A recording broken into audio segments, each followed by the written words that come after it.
It's 5 o'clock by my clock, so I'm going to open our meeting.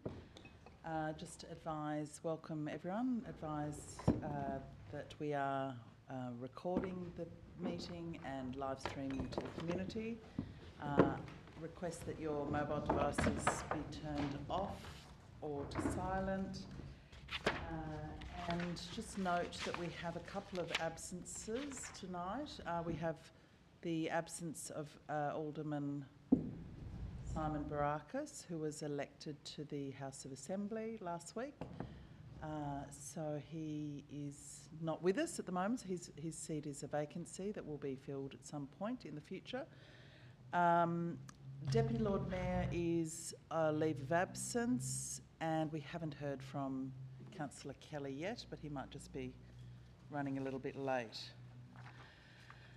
So I would like to start with an acknowledgement to country and just acknowledge the Palawa people of Tasmania who have survived invasion and dispossession, and they do continue to maintain their identity, culture and rights. I'd also like to recognise that since our last meeting, the nation had a referendum on Indigenous recognition in our Constitution through the establishment of a voiced parliament. I want to acknowledge that many people in the city of Hobart will have been disappointed in the result of the referendum failing. 70% of people in our municipality voted for that recognition, and not one booth recorded a majority no vote. Some of our booths recorded yes votes of over 80%.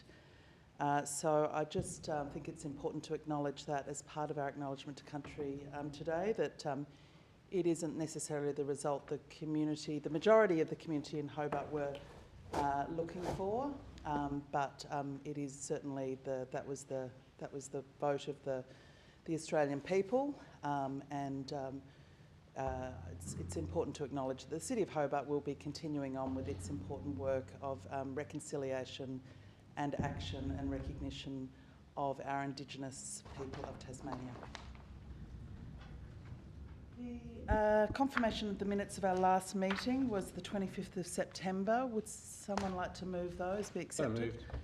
Moved by Councillor Harvey, seconded by Councillor Dutta. All those in favour say aye. Against say no. Carried unanimously. Transfer of agenda items. There being none, I'll move on to communications from the Chair. And I did just want to talk about this little item here. It's a bit small, I'll pass it round. So this is a gift from the Mayor of Christchurch, Phil Malger. So while I was attending the Asia Pacific Cities Summit in Brisbane earlier this month, the acting CEO and myself met with the Mayor of Christchurch, Phil Malger, and the City of Christchurch CEO, Dawn Baxendale, recognising that the City of Christchurch is an important strategic partner for us. We are both Antarctic Gateway cities. The meeting was a great opportunity for face-to-face engagement.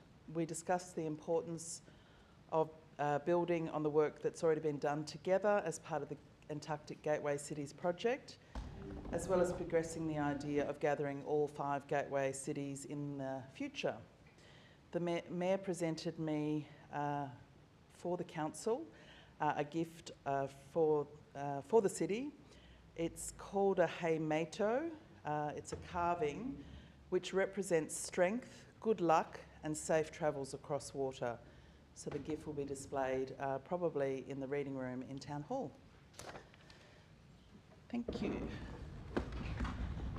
So item 5 is notification of council workshops, and in accordance with the requirements of the Local Government Act, the Chief Executive Officer reports that the following workshop has been held since the last ordinary meeting of the council.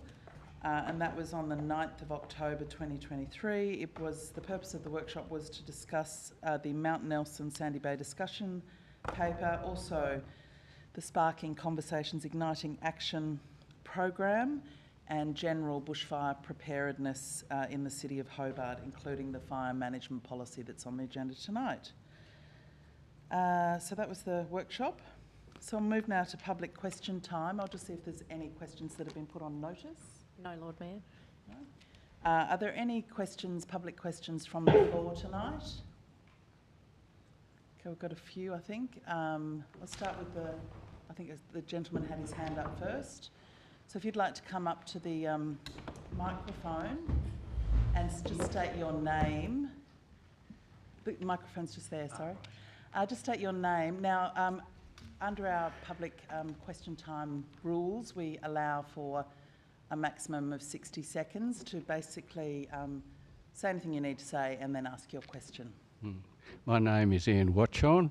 I'm a ratepayer in Fitzroy Place. Recently, I contacted the council about 2 trees out of 24 plane trees, which are 160 years old, 30 metres high and have branches of 10 metres, and 2 of those trees are now dead. I was the first person to notice them dying, and the council were wonderful. They had someone there within 2 hours. Within half an hour from them seeing it, there were 2 more there, and the next day there were 3 I don't know how you say arborists yeah. were there, and they're currently trying to work out why they died. So, sorry, would you mind getting to your question soon? Because your minute is up. Yeah. My concern is that there at 22 Fitzroy Place, the council refused to pull the trees down.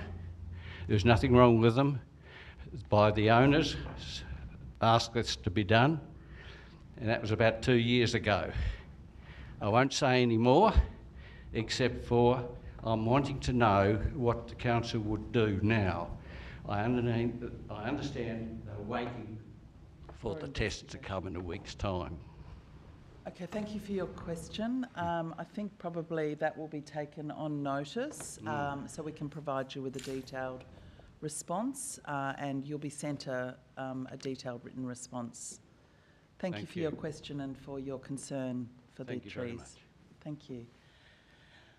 Would you like to come forward and ask your question? Just introduce yourself, please.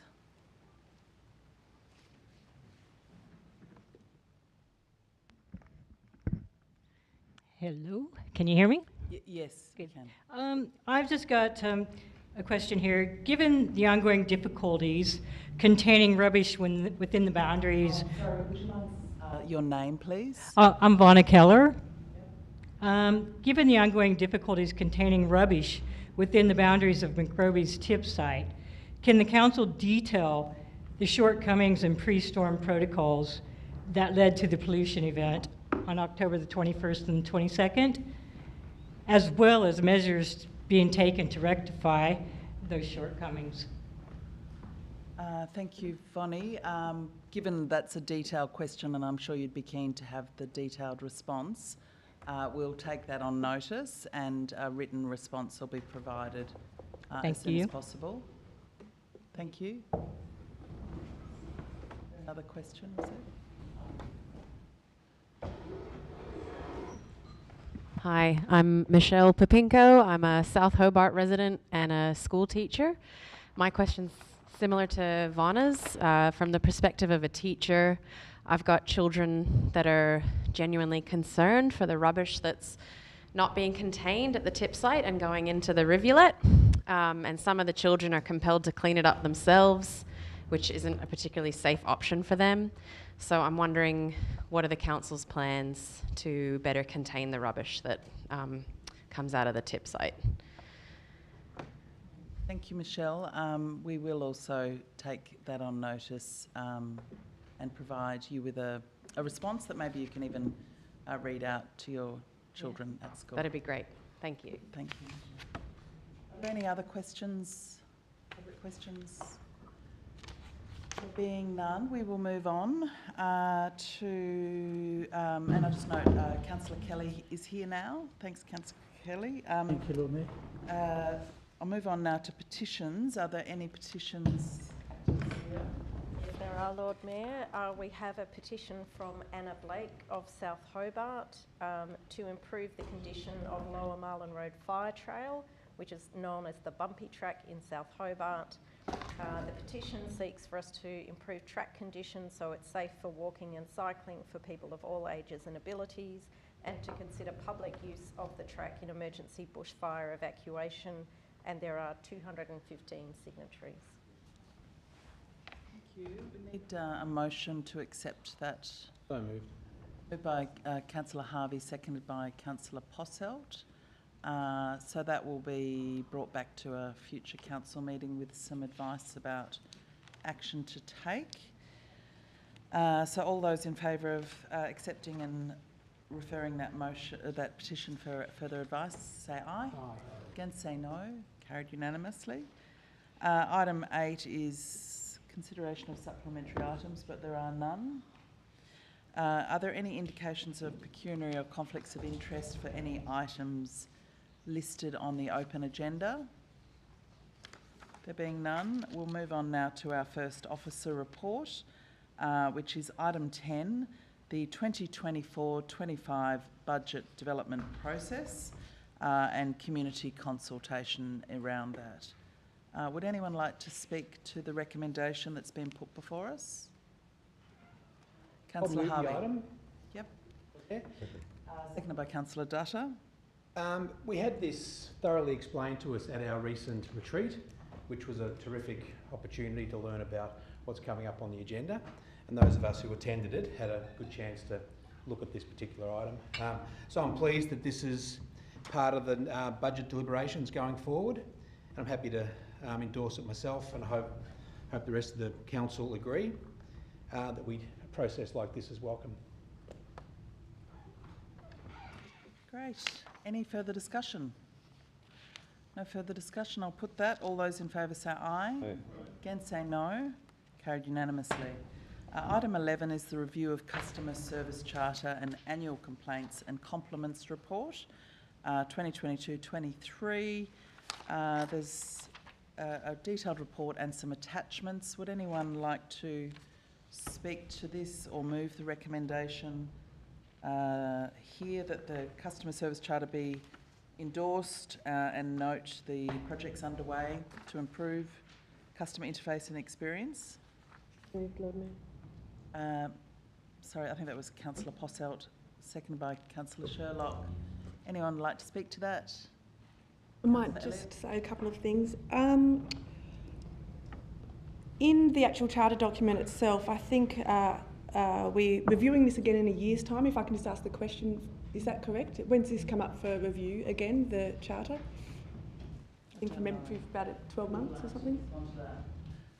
Through you, Lord Mayor, yes. So this is reviewed within 12 months of the last election. So this is what this process is, but we've undertaken to review it again in the next 12 months after we make a few process changes. Yep, that's good, thank you.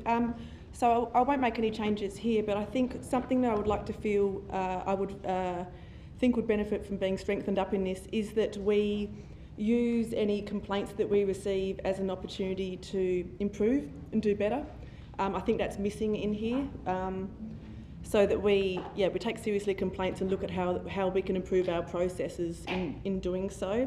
And I think also around the values section, it has our values there, but I would have liked to have seen them spun more of the way in the context of this document around compliments and complaints, you know. Teamwork, we collaborate internally and externally. Perhaps in this document we could have said teamwork, like we work together internally to make sure that someone only has to tell their story once. That sort of thing, so that the values are contextualised for the complaints and compliments process. With the pie chart that's at the end there, maybe in the future if we could have, it's broken down by business units or departments from memory, you know, like city life and things like that. But if we could have a breakdown more via the topic of the complaint, you know, whether it's parking or waste or that sort of thing, so it's a bit more, because otherwise it can look like, you know, some areas are more probably complaint prone just because of the services they provide. So maybe it's just that's just a feedback thing for next time. Yeah, thank you. Thank you, Lord Mayor. I just wanted to make a couple of observations in the document that's provided here. So one of the key things that I wanted to note is that compared to 21-22, in the 22-23 year, we saw a significant drop in unreasonable delay in response to inaction type complaints, which shows to me that the organisation is really improving in its responsiveness to residents, which I know is really important when residents want to find out about something, as we've heard tonight with the rubbish in the rivulet. People want to know what's happened, why it's happened, and how, and what we're doing to make things better. And it looks like we're heading in the right direction. So that's really positive, and my commendations to the staff for achieving that.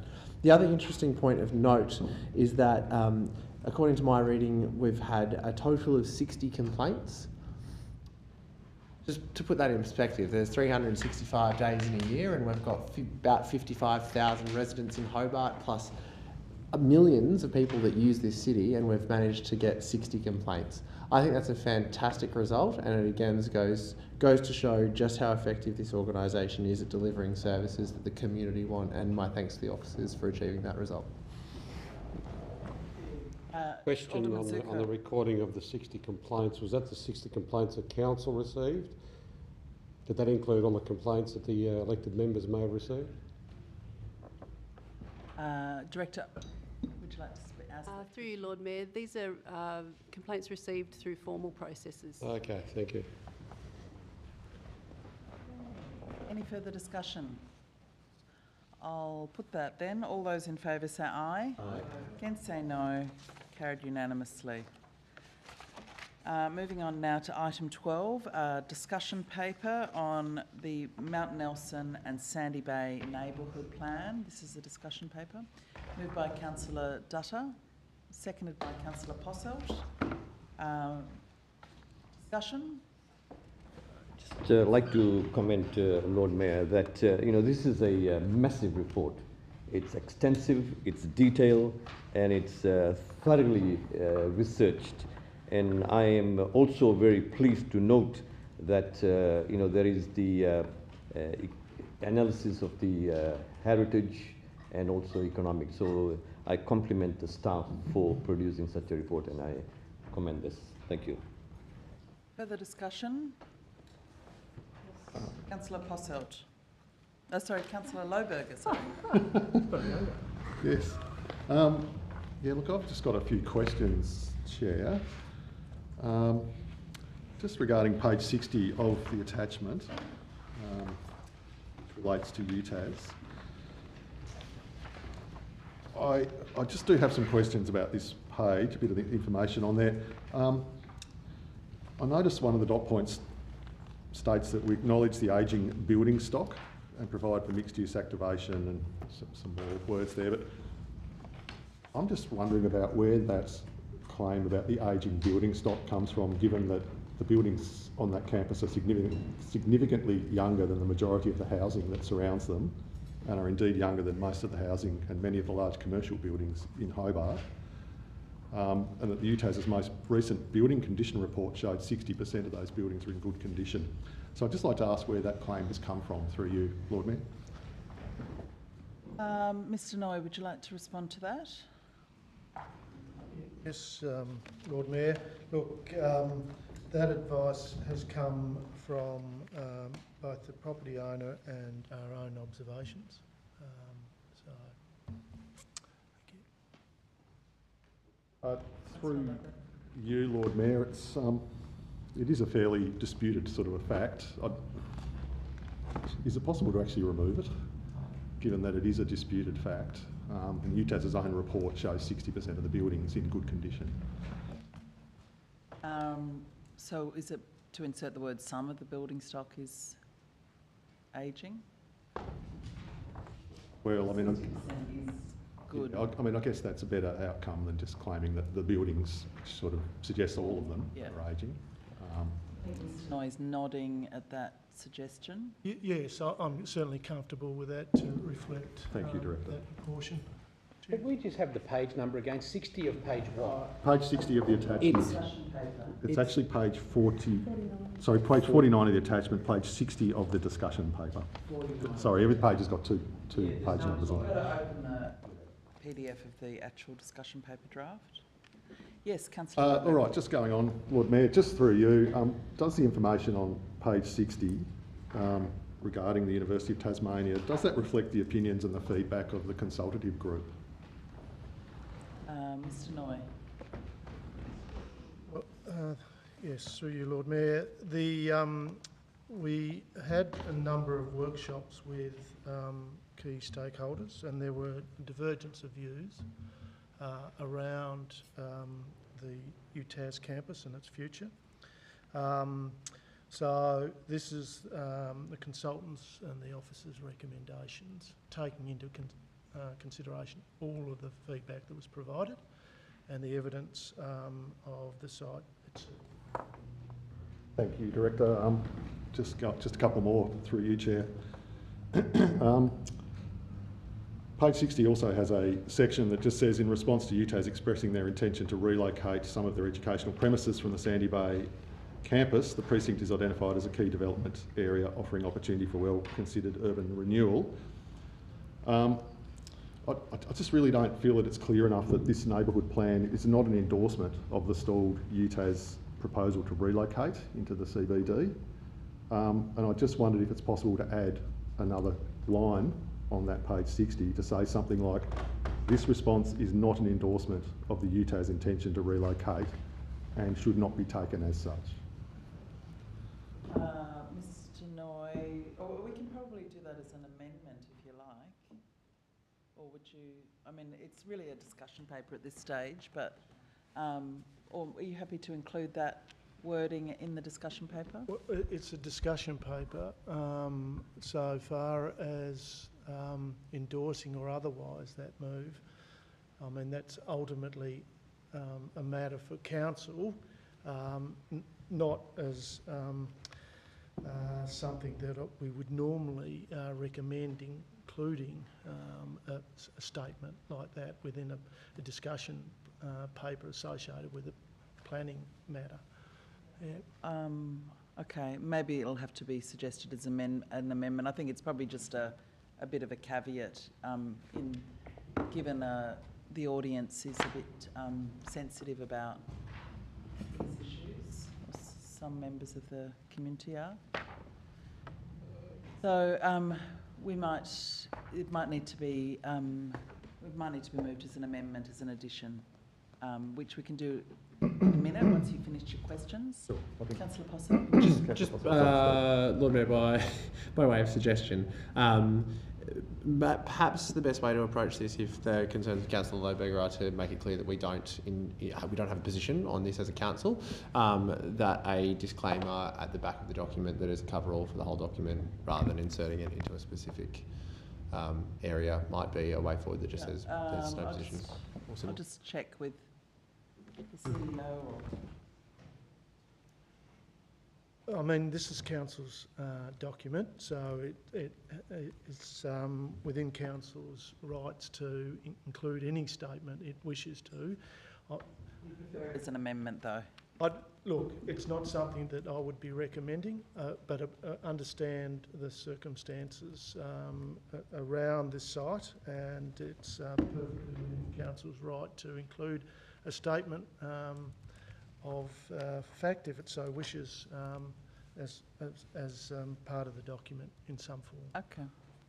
All right. So, Councillor Lohberger, have you got any more general questions? I do have one more question to ask, if that's okay, through you, Chair. I just note that when we started on council about a year ago, that this planning process was brought forward by the organisation as a bit of a response to the elector poll, and that is one of the reasons that we were given for bringing this forward. I'm just wondering why the elector poll is not actually mentioned in the document. I guess it's through you to the appropriate staff member, Lord Mayor. Mr Noy, did you want to? Yes. Look, we will be having a section on our website associated with this that touches on the elector poll and the role the elector poll has and the legislative framework that elected poll sits. The elected poll does not necessarily dictate a council position so far as this is concerned, however. And so, yes, we propose to address that issue in the supporting documentation. So it's a valid point and one that we will be addressing with the associated information. I might just reserve the right to speak just for a little while. Well, I'm just keen to know if you want to proceed with this amendment. Can we see if anyone else has questions first? Okay. Well, you can't speak again. Okay. I've only asked questions. Yeah. Thought I could. Alderman Bloomfield. In page 30, we have existing buildings are up to 8 stories high along Sandy Bay Road and the waterfront. Now, I've got along there and had a look, and we could only find one 8-storey building in the whole area, and that was a Merridaville Esplanade. So I was just curious, where are these other 8-storey buildings? Is that the only one? And if that is the only one, as I suspect it may be, is this truly representative of the mix? And should we possibly perhaps remove such a reference to, because it does imply that we've got a lot more built area than what we do? We just need to, if we're asking questions, we need to keep them quite tight, and then we save our longer comments for debate. Mr. Noy, can you respond to that question? Sorry, you just need to refer me to the Page 30. built form heritage section, is that right? Built form character. Yeah, built form and heritage. Where are we? It's in built form character. Yeah, under built form character. Which section? Under built form character? Yes. Yep, the second sentence. Second sentence, apparently.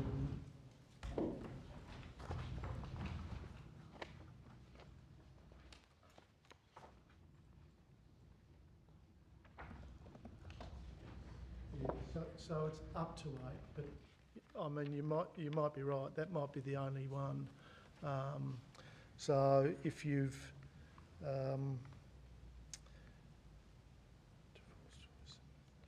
I think so. I mean, it says up to 8. It says up to 8, which is the case. It is only describing the existing character now, up to 8 now. I mean, is there a suggestion that that should be reworded in some way? And if it's not up to 8, well, what is it up to? Is the question. My question would be perhaps up to 8, given there's only one building that is in fact 8 stories, actually implies a unfair description of the area. So rather than saying up to, perhaps we should be saying on average and then supplying a more median, so that we actually have a fair view of the area, because otherwise people will genuinely think, oh, we've got 8 there all over the place. We don't. No. Yeah, look, I think you need to read it in context, because I think the incremental, and you go on in that section and it talks about has been predominantly in the form of low scale 3 to 4 storey medium density development. So I think, I mean, we could look at, I could take that one on notice, I suppose, and have a look at how we could maybe better reflect Yeah, okay.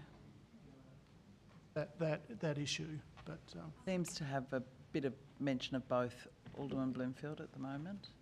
There are also several large buildings on the upper campus above Churchill Avenue, and this area is presently zoned sensitive urban renewal. So does this mean that existing buildings are able to be developed into large accommodation? Because I thought that sensitive urban renewal, possibly we wouldn't be able to do that. But if it already exists, could we change that? Is that part of what's expected?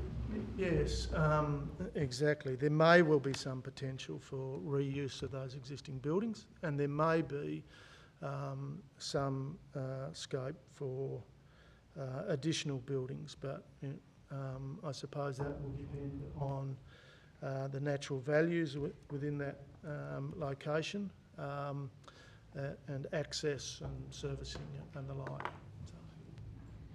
Got one question left. Page 60, we have a green box that is called Opportunities.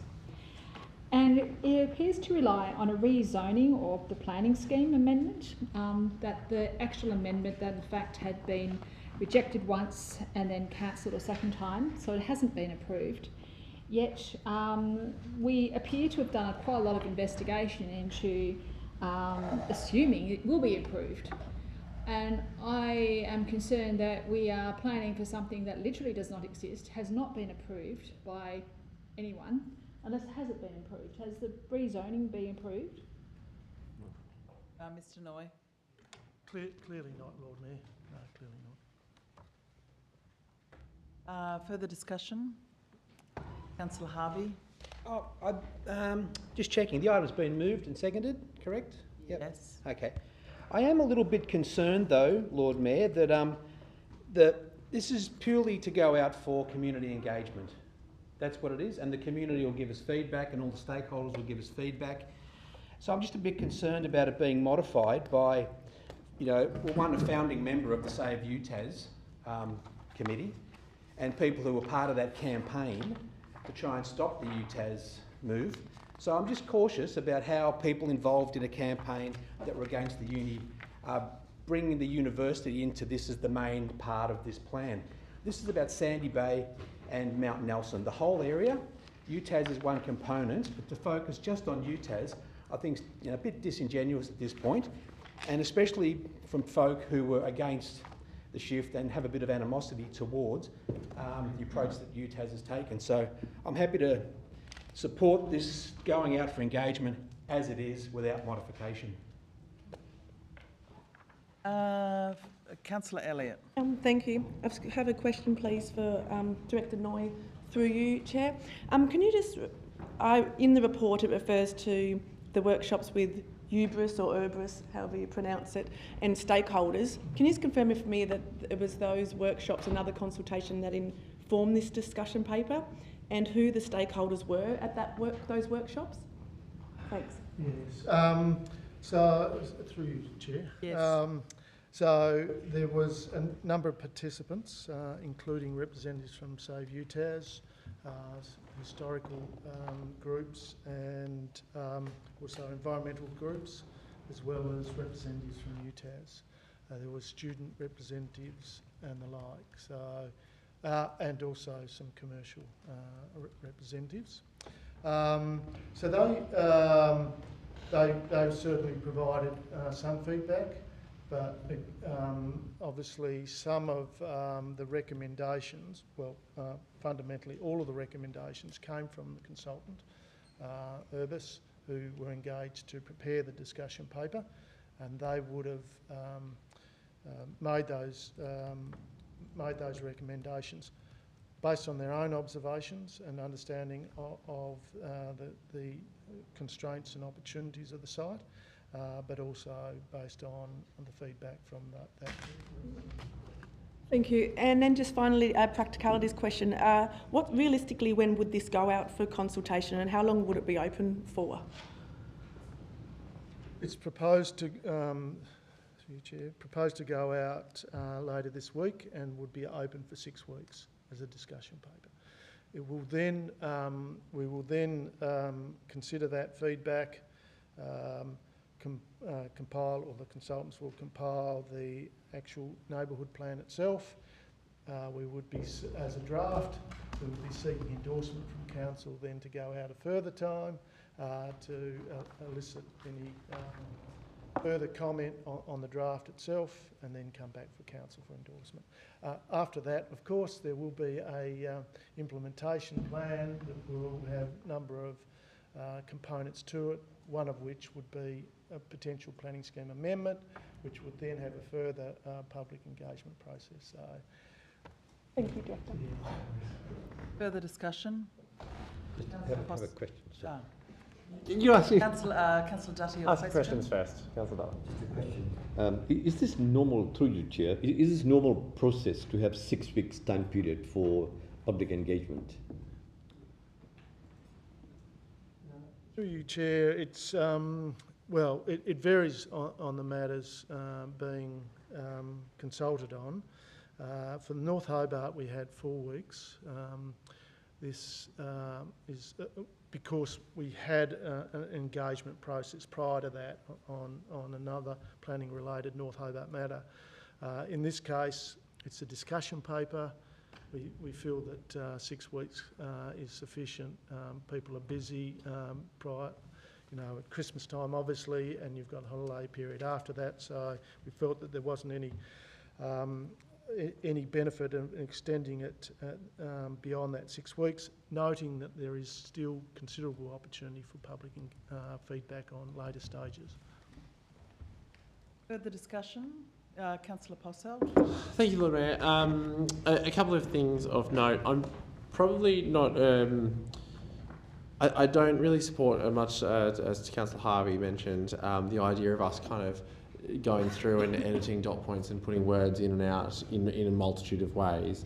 Because it's a discussion paper, I think the community will give us that feedback. The 8-storey building issue, for example, might be picked up by the community. Some of the issues around the zoning at the top of the hill might be picked up by the community. So I think I would be happy to support a general disclaimer on the document at the back, on the back page, if that's what Councillor Lohberger wants to do.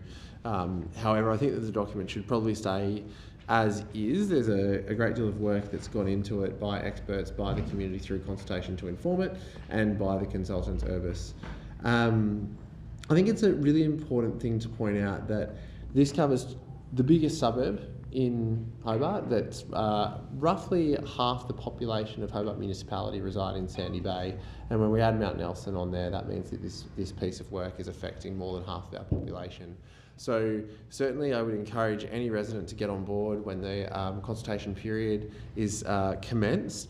Now on the consultation period, I'd like to just put to the director, is it possible to extend the public comments time, so no active consultation, but leave open the online portal where we're receiving our feedback to after Christmas, perhaps to the first week of January. And the rationale for that is that we're unlikely to do any work on it given the time of year, that it's in the immediacy prior to Christmas, and people might have some time around, between Christmas and Boxing Day when they've got some spare time watching the City of Hobart, where they might actually want to consider some of this stuff in more detail, and I'm not sure there's much lost to us. Director, is that something that's problematic for us? Mr. Noy? Look, we're in council's hands, obviously. It would be our preference to contain it. Then people do,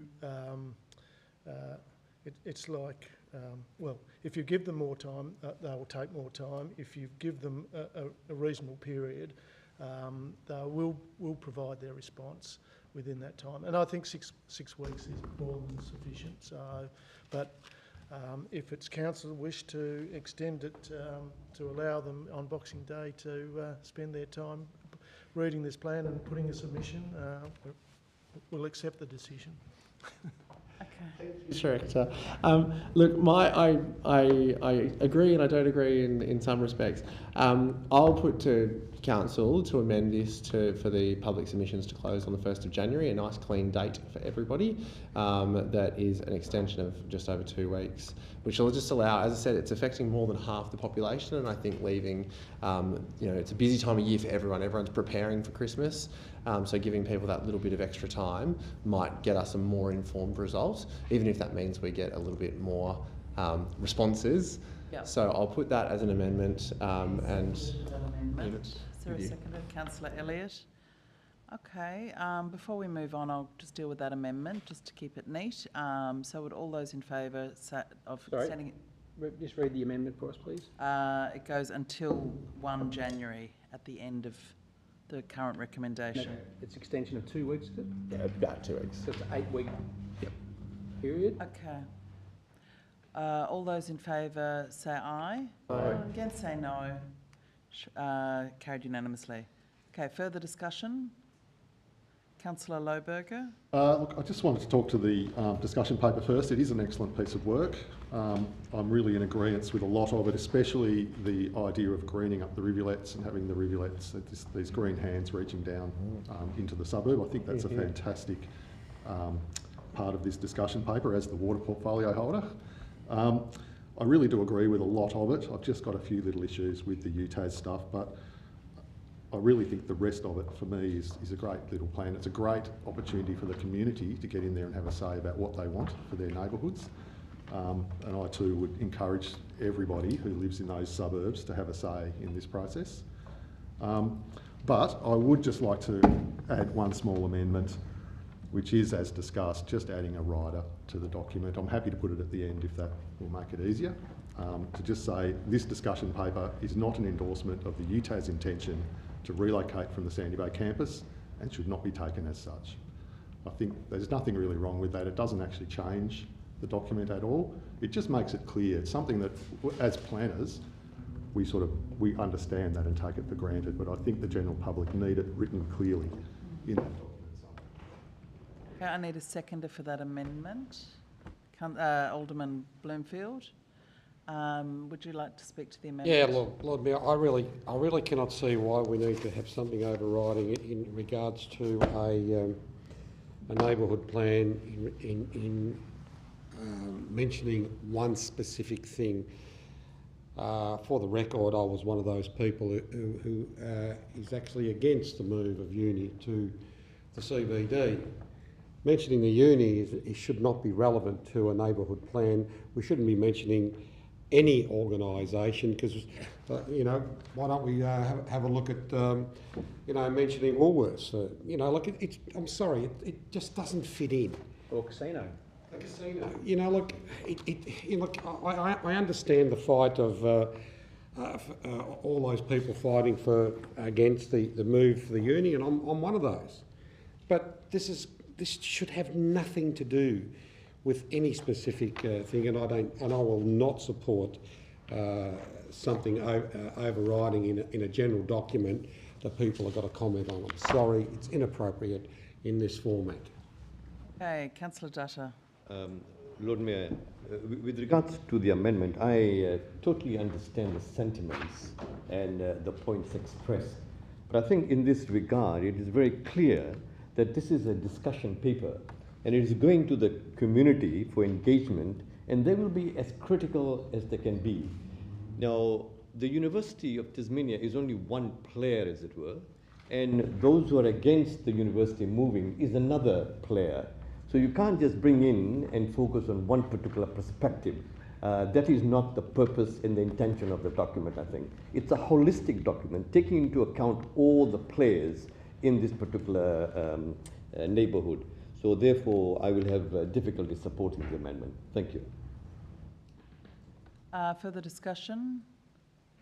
Lord Mayor, yep, I also won't support the amendment. I don't think we need to be making statements about not supporting the university. I think it's open whether we do or not. It's about the discussion paper, and I agree with Alderman Zuko and Councillor Dutta, and I think we should just be moving this the way it is without modification, especially trying to pick on the university in this way. Councillor Loberg, can you just read out your amendment again, or your proposed disclaimer? Send it round. Yes, I can.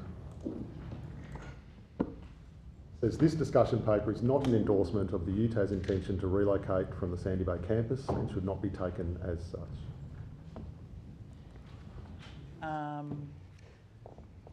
Okay, if there's no further discussion, I might just have a comment on that. Yeah, I think it's not an unreasonable disclaimer to add, given the community did just vote in an elector poll that basically said they don't want UTAS to relocate to the campus.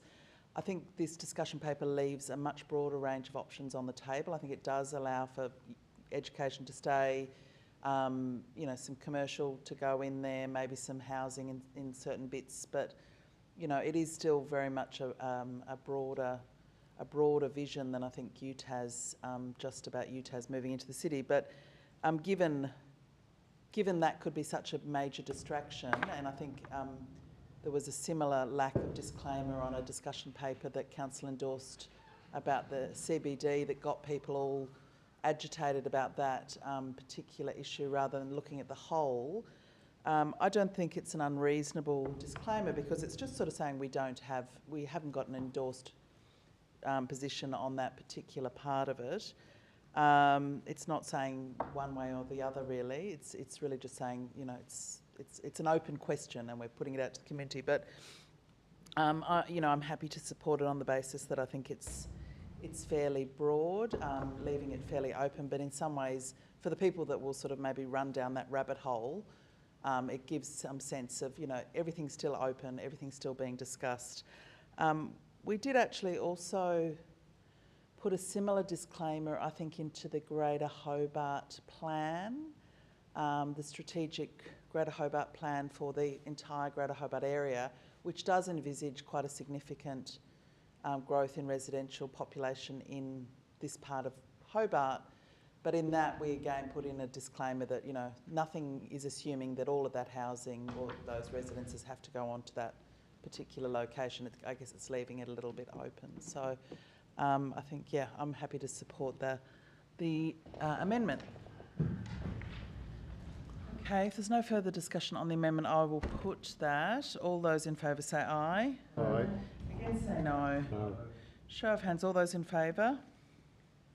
Lord Mayor, Councillor Elliott, Councillor Posselt, Councillor Lohberger, Alderman Bloomfield, Councillor Kelly. And against? Alderman Zuko, Councillor Sherlock, Councillor Dutta, Councillor Harvey. The motion is carried. Thank you. That amendment's carried. So any further discussion on this motion as amended? If not, I will put the motion as amended. All those in favour say aye. Aye. Against say no. Carried unanimously. Okie doke. We'll move on now to our fire management policy. Someone like to move the... Second. Moved by Councillor Sherlock, seconded by Councillor Harvey. Any discussion on the policy? There being none, I'll put that. All those in favour say aye. Aye. Against say no. Carried unanimously. Item 14 is a memorandum of understanding with the Wellington Park Management Trust. Any moved by Councillor Sherlock, seconded by Councillor Harvey. The draft MOU is attachment A to the report. Is there any discussion on the draft MOU? There being none, I'll put that. All those in favour say aye. Against say no. Carried unanimously.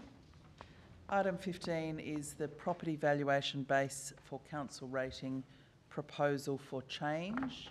Moved. Moved by Councillor Harvey, seconded by Alderman Bloomfield. Any discussion about this? Councillor Sherlock? Yeah, thank you very much, Lord Mayor. Look, I think overall it makes some very good points. I do just have a particular question with regards to something that was noted at 4.1.2. And it talks about, it says, and I quote, a number of Tasmanian councils, including Clarence, Kingborough, Sorell, Flinders and so forth, have made the transition from AAV to CV as the valuation base.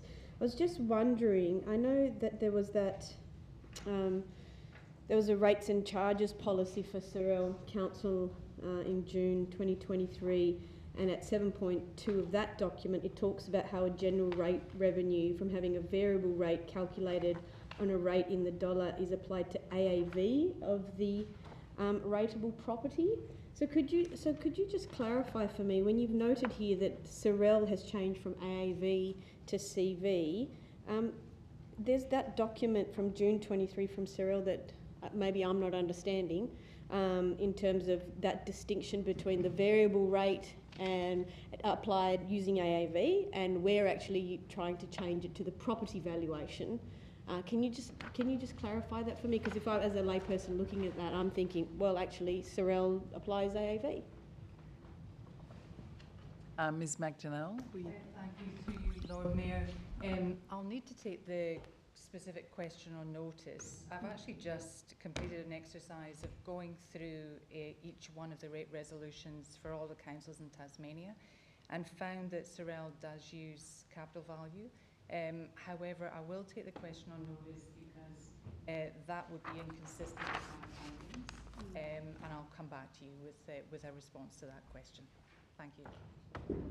Further discussion? Yeah, Alderman Zuko. It could be a question, it could be a bit of both, Lord Mayor. I own a property at 1 Sandy Bay Road. Just built it, beautifully, freshly painted, and the capital value is X. I'll leave it to deteriorate for the next 30 years. The capital value will be Y. I don't support capital value because if one's travelled Europe, you will find that many dilapidated buildings that you'll see because they go down the track of capital value.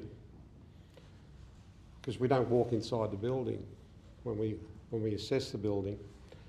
I've seen absolute mansions inside of the most dilapidated properties in Europe, because that's how they calculate it. They calculate on the actual capital value of that particular property. If you allow a property to deteriorate and let the grass grow and everything like that, the capital value goes down. Sorry, I can't support it. I've never supported capital value. I've always supported, if we go a change, to land value, because that gives you a better perspective. Sorry, I'd rather stay at AAV than go down the track of the capital value, because you've got to think that if we really want to change, if I really want to change the value of my property, I can do so by not doing the things necessary to keep that property to a certain value. Think about it. Councillor Posselt. Thank you, Lord Mayor. Look, this is a lovely segue. The esteemed older councillor and the new. I'm not older councillor. Sure. I am just Alderman Zuko. Thank you. I'm not esteemed as well. Thank you. Just referring to tenure. So and the new one coming in and seeing that we can help by changing to a more progressive form of rating. Now, I draw the council and anyone in the room or watching online to report summary 1.2, which clearly states that capital value performs best of all valuation bases. It, in fact, performs better in comparison to assessed annual value against the principles of taxation. It's easier to understand, it's simpler, it's more sustainable, and it's the most equitable, particularly in terms of the capacity to pay. And it's least volatile in a property market where property values are growing at different rates to the rental values. And rates modelling shows that council can move to capital value using rating tools available under the Act. So this is a progressive rating model. It's a fair rating model. And although Alderman Zuko says that capital value will result in people not trimming their grass, I think that his argument is somewhat mooted by the comment that he supports land value. Because if we support land value, that means you can have a vacant block of land, or you can have a block of land with 50 apartments on it and you pay the same rates. Now, I'm not really sure how that results in the fairest outcome. I don't understand what land value is. Excuse me. That is how we understand a progressive tax, that it is fair and equitable. This is a progressive rate scheme. It is fair and equitable.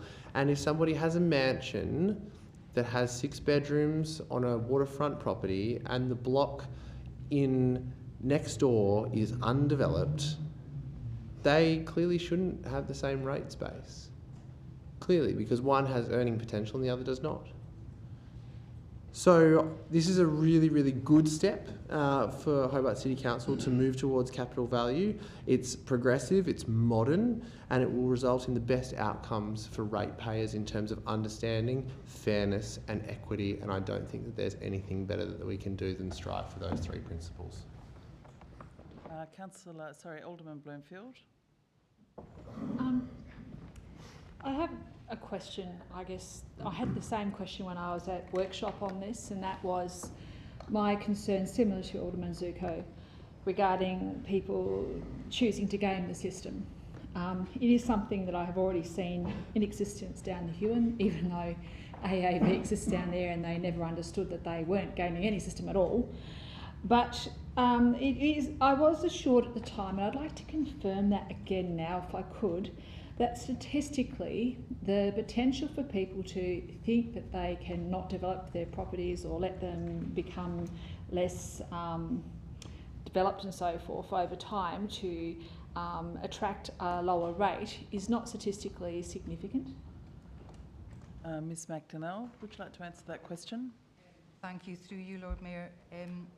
So the Valuer General ascribes properties for individual properties in the municipal area.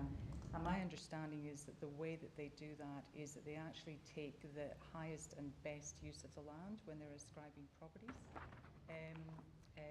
values. So that is my understanding. Alderman Bloomfield, did you have anything more you wanted to say? No, it was really just making the point that this wasn't statistically as significant an issue. That was all. Yeah, I guess a follow-on question, if I can, Ms McDonnell. So I guess what you're saying is regardless of whether it's land value, capital value or AAV, the Valuer General is still basically the assessing agency.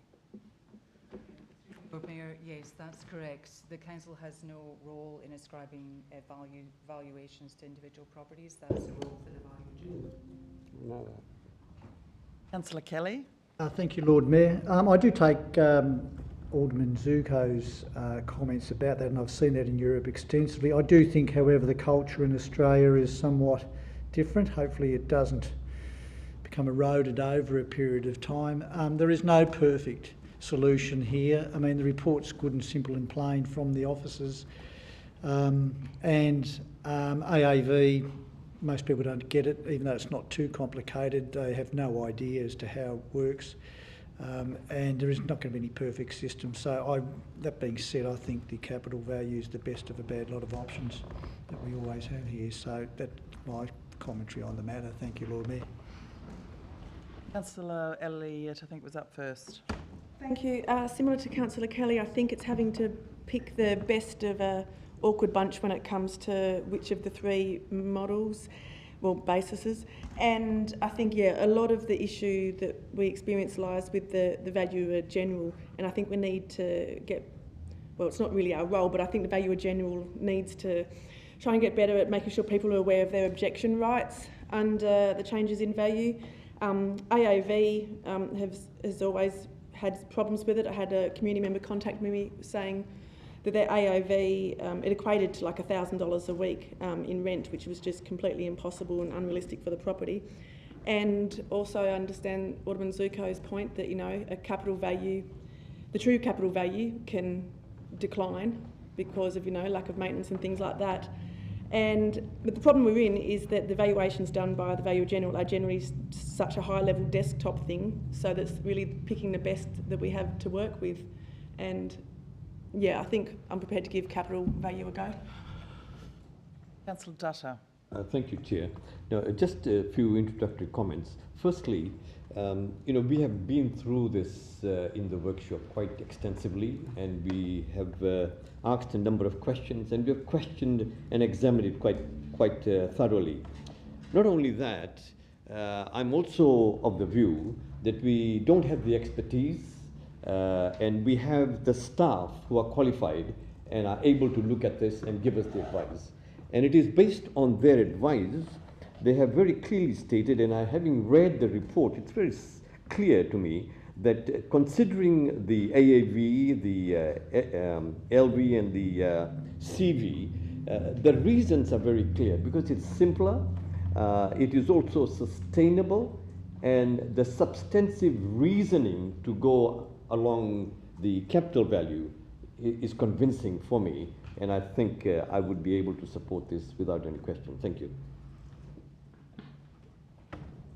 Councillor Sherlock. Thank you. Sorry, I just asked a question before, so I'll just make just a short comment from what the report was saying, and I think I sort of tried to look at it from that pros and cons point of view, and I think what was written down in the report really sways my argument, basically that, and I'll just read it in case, AAV does not perform well against the principles of taxation. It is difficult to understand, complex to administer, and as residential property valuations are based on 4% of their CV, this leads to inequity and volatility. Land value is the least equitable of the options, as it doesn't take into account capital improvements on the land, and therefore leads to a loss of rate income from development growth, but it is easy to understand. Whereas CV performs best of all the valuation bases against the principles of taxation and the points that Councillor Posselt outlined, which is easier to understand, simple and more sustainable. So really, I will also be supporting the recommendation, or that we move from AAV to CV. So thank you, Lord Mayor.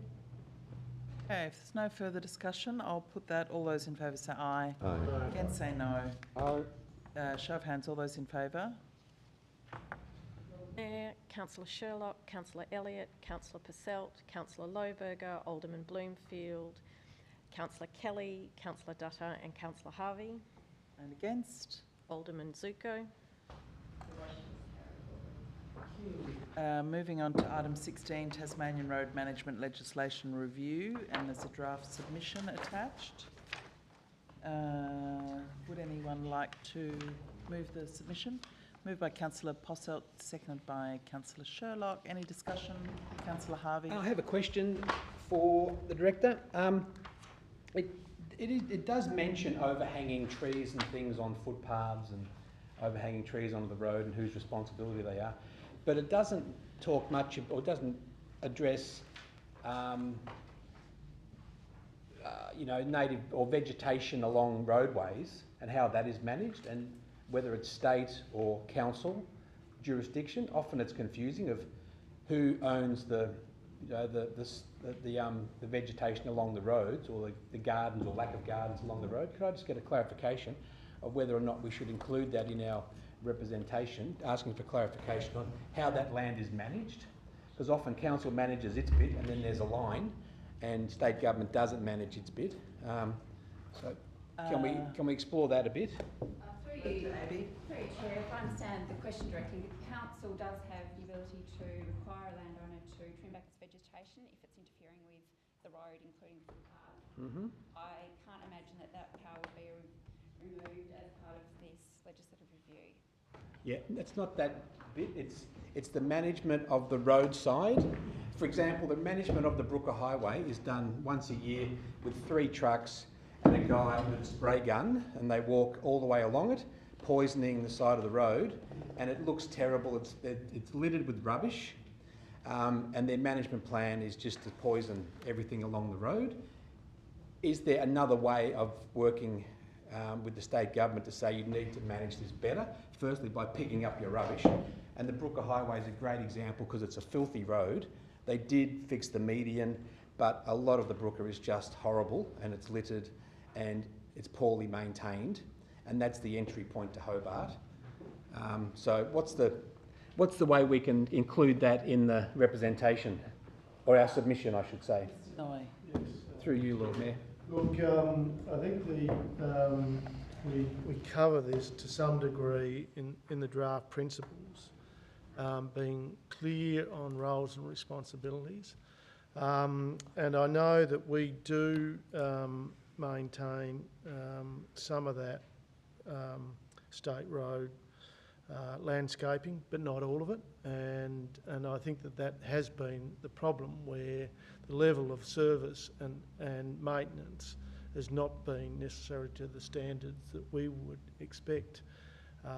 But the principles, I suppose, that we've advocated for does provide greater clarity around that issue, as whose role is it, and then we can keep those levels of government, whoever's role that is, accountable. But as to appropriate funding of that, well, I don't think you're necessarily going to deal with that through this legislative review, unfortunately.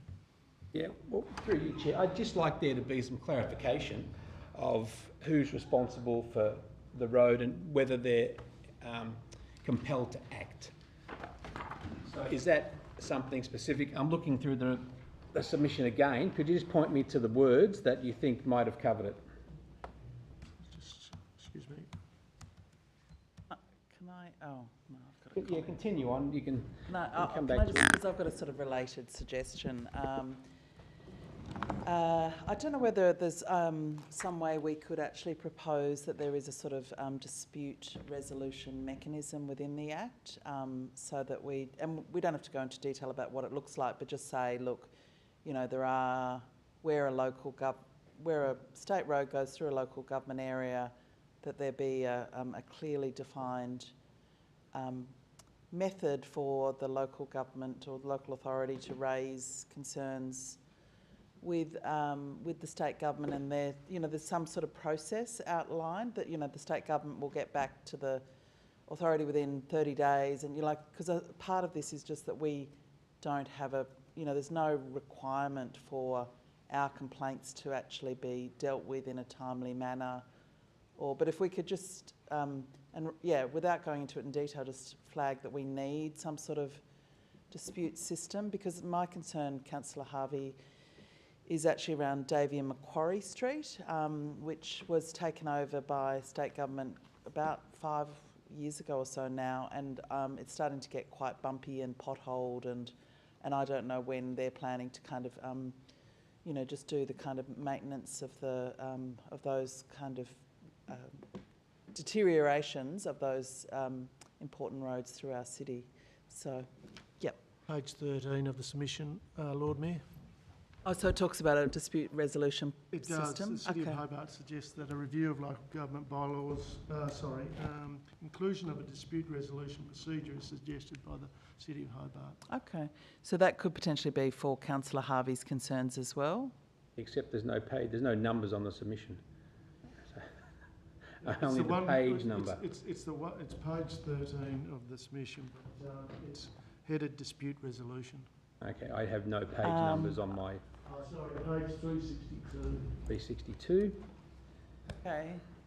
So perhaps we could include some of the reasons why we think that dispute resolution system is required, I don't know, in response to... But Lord Mayor, sorry to drag this on, but it's not about dispute, it's about action. We don't want to have a dispute every time. How do we get them to just have a better maintenance regime, or to contract the council to do it, paying us? Is that a rhetorical question? Well, it is, but I just want to make my point that it's a disgrace sometimes when you see the state of the roads in Tasmania that the state government has responsibility for. Councillor Posselt. Thank you, Lord Mayor. A lovely segue, Councillor Harvey, because speaking of disgrace is the disgraceful state of line marking everywhere in this state. Now, I just want to clarify, with the relevant director through you, Lord Mayor, under Transport Commission Direction 2022 and Transport Commission Direction 2022/2, who's responsible for line marking and for the maintenance of signs? I might just jump in if you're... Councillor, that's actually a very good question, and it's dealt with under another agenda item around LGAT. It is? Yes, so you're right, at the moment it is, I think legally I would say grey is the question, so... Thank you, Ms Young, and I would like to also point out the public transport infrastructure component within the discussion paper, that there is not a shared view of who is responsible for ownership, upgrading or maintenance of public transport infrastructure. Now, how we have gotten 20 years past the original Disability Discrimination Act requirements that said that 100% of bus stops in this country would be DDA compliant by 2023, and we still in this state do not share a view of who is responsible for building, maintaining bus stops, particularly with regards to compliance of a national act, is astonishing, and it's a major failure of successive state governments. And I think it is worth pointing out, because councils do not have the budget of a state government. We are very, very limited in the budgets that we control, and yet there is a misunderstanding in the public at times that we are responsible for public transport infrastructure, indeed, and line marking. And I have had, as Chair of Mobility, I have had a number of emails relating to both of those items, and yet the Act makes it not clear. We don't know who's doing it, and so what's the result? Nothing gets done. And I would like to point out that Legat has a motion which will be before us to shift line marking responsibilities across to the state government. And now, while that initially sounds a bit odd because the state government don't run our roads, my understanding is that there is one provider of line marking, thermoplastic line marking in this state. And so there's actually a very good case to support that, which I'll speak more to then. But I think that it's time that we end this and that we have clarity over who is responsible for what, but noting the difference in available funds as to who should be responsible for things. I do not believe that council should be responsible for the maintenance of public transport assets. They are a state asset, they are not a local government asset, and otherwise you will have a change from municipality to municipality in standards of public transport. Now, if you get a bus in Glenorchy in West Moona, you should get the same level of service as you get when you get a bus on Creek Road in Lena Valley. It's absolute nonsense to try to cost shift this, and I would note that our submission specifically outlines that we do not want to see cost shifting to local government from this, and I would ask Minister Ferguson to pay attention and stop moving costs onto local government. We cannot do more with less. Either increase our funding or actually take responsibility for state assets. Thank you. Zuko? I'm totally, absolutely confused. Are we here to bash the state government? Are we here to put in a submission to a legislative review? I'm just confused on the debate. Could someone just provide me an answer?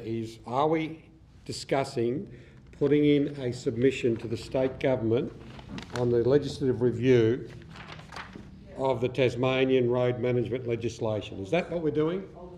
Answer that question. Yes, we are. Okay, so if that's what we're doing, what we need to be doing is being proactive and putting forward what we would like in that review. Because that's the way I take reviews. I think that's what Okay, different people are doing so in different ways. Okay, yeah, well, we're not here to bash Minister Ferguson or any politician that's over there.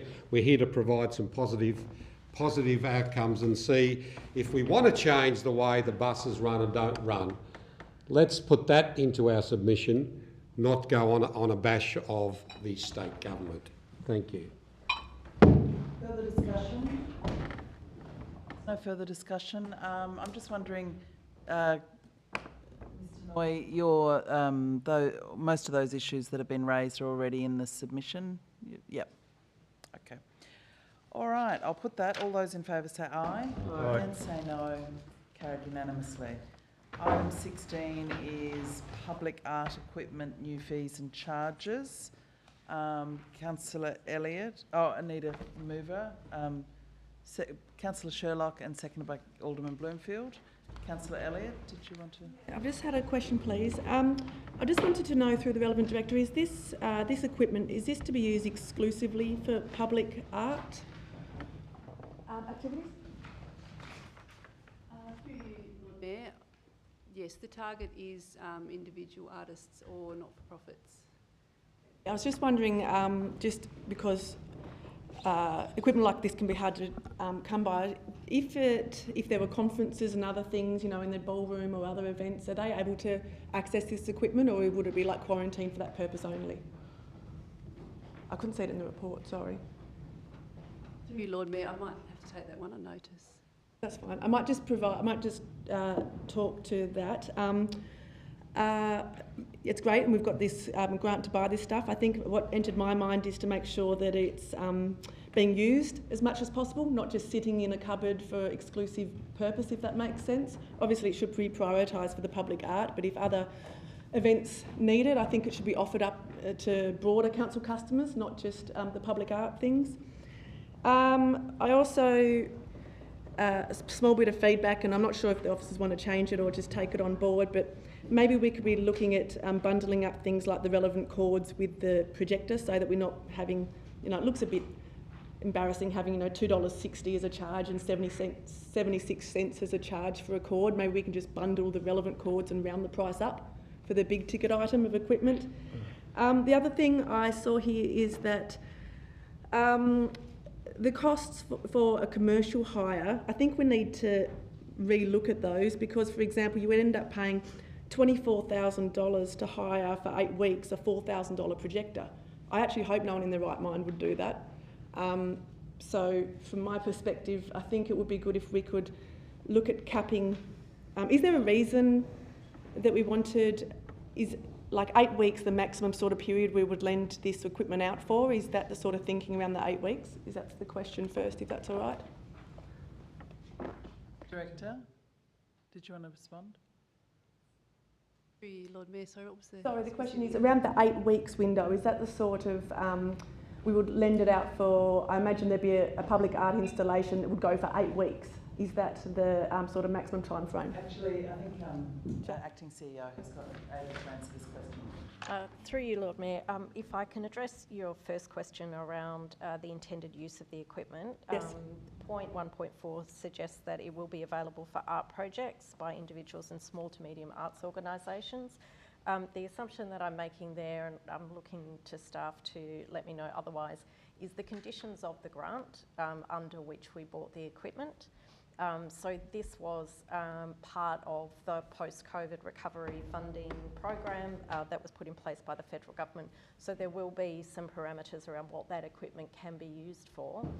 To your question, and again looking for clarification from the team, it is also important that where we're hiring this equipment out at commercial rates, that they are at genuinely commercial rates. So my assumption has been that when the team have put together this hire charge schedule, that it is looking to charge consistent with commercial rates for commercial customers.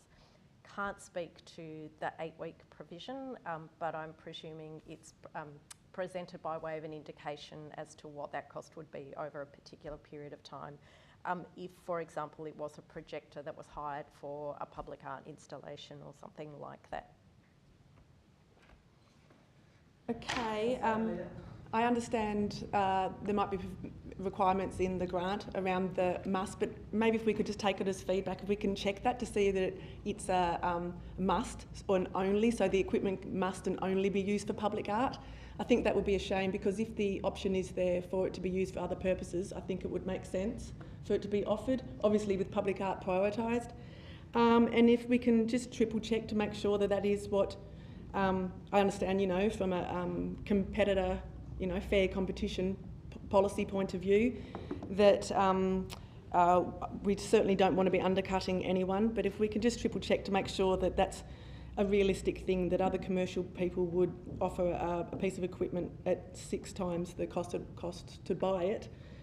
Just again, because my feedback would have been that we should, you know, under that 8 week, for example, I would have it that the price is the same as it is to buy it, something to that effect. Just because I don't want to have a situation where we have this equipment there and it's not used much. I think it should be used and generate income and be useful. Thank you. Any further discussion? Just a question through you, Lord Mayor. On page 379, just one clarification. Insurance on point 8A, the public liability insurance policy for an amount not less than 20, is it 20 million or?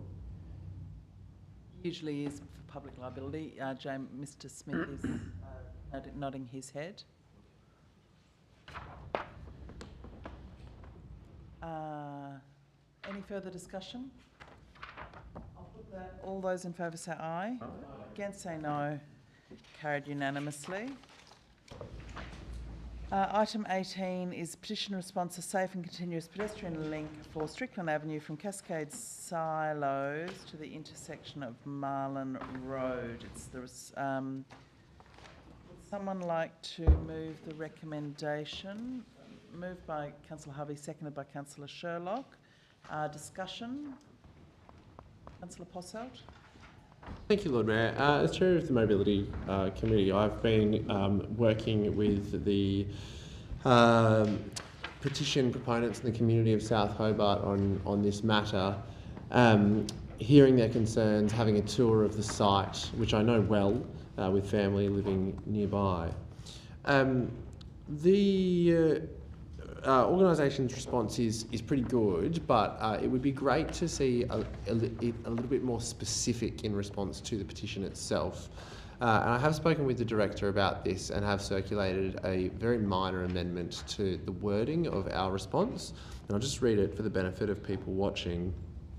That point 2 be amended as follows: that the work undertaken to date on the school active travel plans for South Hobart Primary School, specifically the project to undertake feasibility of pedestrian improvements and parking management on Strickland Avenue between Cascade Silos and Marlin Avenue, be noted and progressed.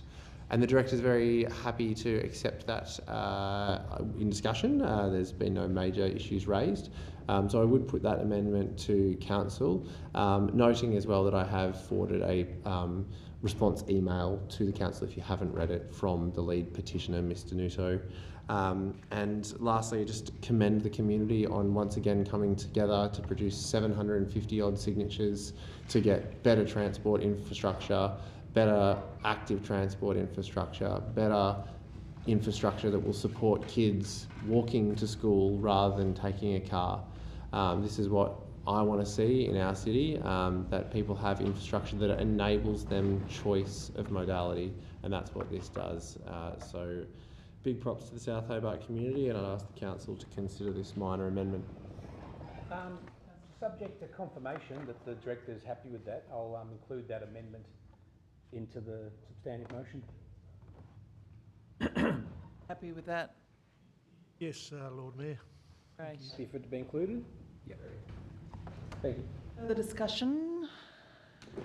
Can I? Oh, after you. Yeah, Lord Mayor, the word consultation's been taken out. I'm a bit concerned there. I think that needs to stay in. So I asked the mover to. Yeah. Would Mr. Zucco like a... Oh, Not sorry, Mr. Alderman Zucco. Zucco. Lord Mayor, I'm getting a bit Alderman over Zucco. it, okay? Alderman Getting a Zucco. bit over it, right? Okay? No, You know, there's no need to show go some back and forth, respect. please. No, there's no need Okay? for that, Alderman Zucco. Well, there's no need to be... It's totally been disrespectful on a constant basis, okay?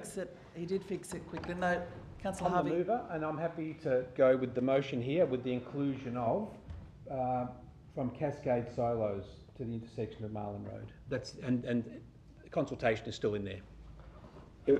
I can't see the word consultation there. Yeah, No, I'm moving the original motion with those two words, Cascade Silos. Okay. Thank you. Okay, that's fine. I'm happy now. Sorry, Councillor Posselt. Thank you. 2 points of note. One, I don't appreciate being spoken to like that in a public forum. And two... Excuse me, please. Lord Mayor, No, he's been disrespectful twice tonight. Enough's enough. Alderman Zucco, Okay? if you have a point of order, raise it with me. I raised it before and you didn't do any, and didn't act on it. I did, because Councillor Posselt did refer to you as Alderman Zucco. I think the back and forth across the chamber is unnecessary. Okay, Councillor Posselt. Thank you, Lord Mayor. The reason that consultation has been taken out is because there has been consultation done as part of school active travel plans, and we have a petition that has enough signatures to pretty well cover the entire South Hobart population, or close to.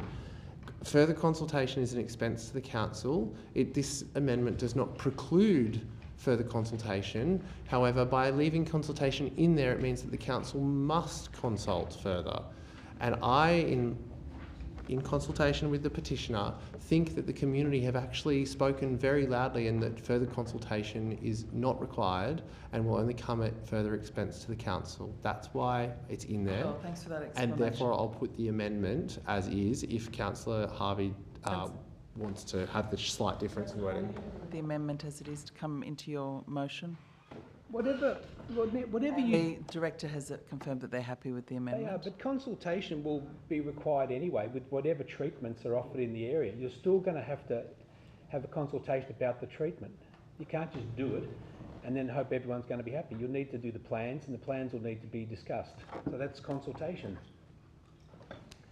If we get to that stage. So is that no to the amendment? No, I'd like to keep consultation in because I think we will have to do it. Okay.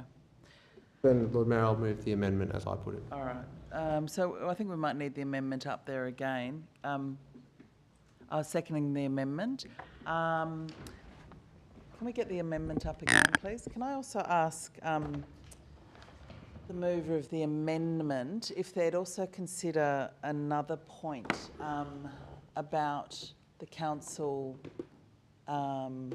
liaising with the community about their black spots application and assisting them with their black spots funding application, because my understanding is that they are putting in for some planning, some funding to do planning for this very thing, and we know from previous experience that sometimes the community is successful with their black spot applications and we can then get on board. So I would propose a sort of an additional item which would just be that council officers liaise with the community who are applying for a black spot grant for planning for this pedestrian infrastructure or some such like that. Councillor Posselt, Lord Mayor, may I just put a suggestion for wording? Council officers provide support to any community grant application that relates to this matter. Okay. That's fine. I think that's the only one I think they're applying for, but that's yeah, fine. yeah. Just so that would be an additional point. Yes, I'm happy as to well. accept that, and okay. that's fine. All right. Any discussion on those two amendments? They both amendments together. They're different points, but they're yeah. Any further discussion on those? I'll put them then. All those in favour say aye. Aye. Aye. Against say no. No. Hands, all those in favour? Lord Mayor, Councillor Sherlock, Councillor Posselt, Councillor Lohberger, Alderman Bloomfield, Alderman Zuko. No. I'll put my Oh, hand up sorry. after. Sorry, can we, if you're in favour of those amendments, was that right clear? All those in favour? Lord Mayor, Councillor Sherlock, Councillor Posselt, Councillor Lohberger, Alderman Bloomfield. That's it. All those against? Alderman Zuko, Councillor Elliott, Councillor Dutta, Councillor Harvey. The motion is carried, Lord Mayor.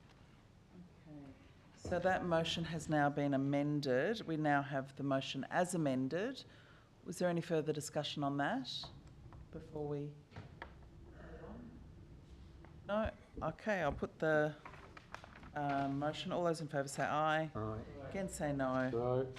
Show of hands. All those in favour? Lord Mayor, Councillor Sherlock, Councillor Elliott, Councillor Posselt, Councillor Lohberger, Alderman Bloomfield, Councillor Dutta, Councillor Harvey. And against? Alderman Zuko. The motion is carried, Lord Mayor. Okay, we'll move on now to the Urban Design Advisory Panel. A review of terms of reference moved by Councillor Harvey, seconded by need a seconder for this. Councillor Sherlock. Councillor Elliott. I've just got a quick question. I apologise if it is in the report, but can I just ask the relevant director, who pays for the panel, the expertise on the panel? Is it the cost incurred by the applicant or by the council? Through your chair. Director Abbey. It depends on circumstances. So there is, if a applicant would like to receive feedback from UDAP before making an application, then they pay a fee for that. If they then file an application in substantively the same form, then we reduce their fees by that amount. The idea is that we encourage people to get early advice. If the application is considered as part of the formal planning application, then the council pays and it's not added on as an extra cost for the applicant. Okay, thank you. That sounds fair. Further discussion, Councillor Dutta. I just have two questions. Question number one is the term has been changed from 3 years to 4 years, and I just wanted to know what the rationale is behind that. And then the second question on page 398, page 2, it regards to conflict of interest has been deleted. So I'm just wondering why is that? Thank you. Director Abbey. Through you, Lord Mayor, the idea of having this as a 4-year term is really just to bring it in line with the council's term. There's only one panel elected during a council term. And in terms of the removing the conflict of interest, that is picked up as part of the applying the code of conduct for elected members applies to the panel members. Having said that, if you prefer to keep those words expressly in there, I don't think that would be a bad thing. The panel members do take their conflicts of interest very seriously. Councillor Dutta. Thank you for that answer. I mean, with regard to the term, I quite understand. I think it's a good rationale. And the other point that I still would suggest that we keep it, even though we have it in the general context of the code of conduct, it's important to know that these people sometimes can be sitting there and have a conflict of interest that they ought to declare. And there are times when we as elected members are here on the council, you know, the prerogative is on us as to should we declare or not, but I think to have that in, it clarifies it a lot more. Thank you. Okay, so is that an amendment that needs to be moved as an amendment? I move that as an amendment to the recommendation. Do we know what that, can we get an idea of exactly what that is, please? It required to declare if they have a conflict of interest, real or perceived, and may not take part in any panel meeting for which they have declared a conflict of interest that complies with the Hobart City Council Member Code of Conduct. So that's added on. Seconded by Councillor Posselt. Unclear on that amendment. I'll put that. All those in favour say aye. Aye. Against say no. Carried unanimously. Any further discussion on the item? Being none, I'll put that. All those in favour say aye. Against say no. Carried unanimously. Item 20, Portfolio Committee's Work Plan Approval. Moved. Moved by Councillor Harvey, seconded by Alderman Bloomfield. Any discussion? Being none, I'll put that. All those in favour say aye. Aye. Against say no. Carried unanimously. Item 21 is delegation use of the common seal. Moved. Moved by Councillor Harvey, seconded by Councillor Posselt. Any discussion? There being none, I will put that. All those in favour say aye. Aye. Against say no. Carried unanimously. Item 22 is Legat, Local Government Association of Tasmania, motions for the November general meeting. There are 4 motions with a recommendation about voting at this stage in favour of all of the motions. Would someone like to move the recommendation? Councillor Sherlock, seconded by Alderman Bloomfield. Is there any discussion on supporting these motions? Being none. Councillor Posselt. Lord Mayor, just very briefly to reiterate the point that I made earlier that the line marking motion tabled by Canberra Council, I wanted to firstly applaud their council for bringing that forward to Legat.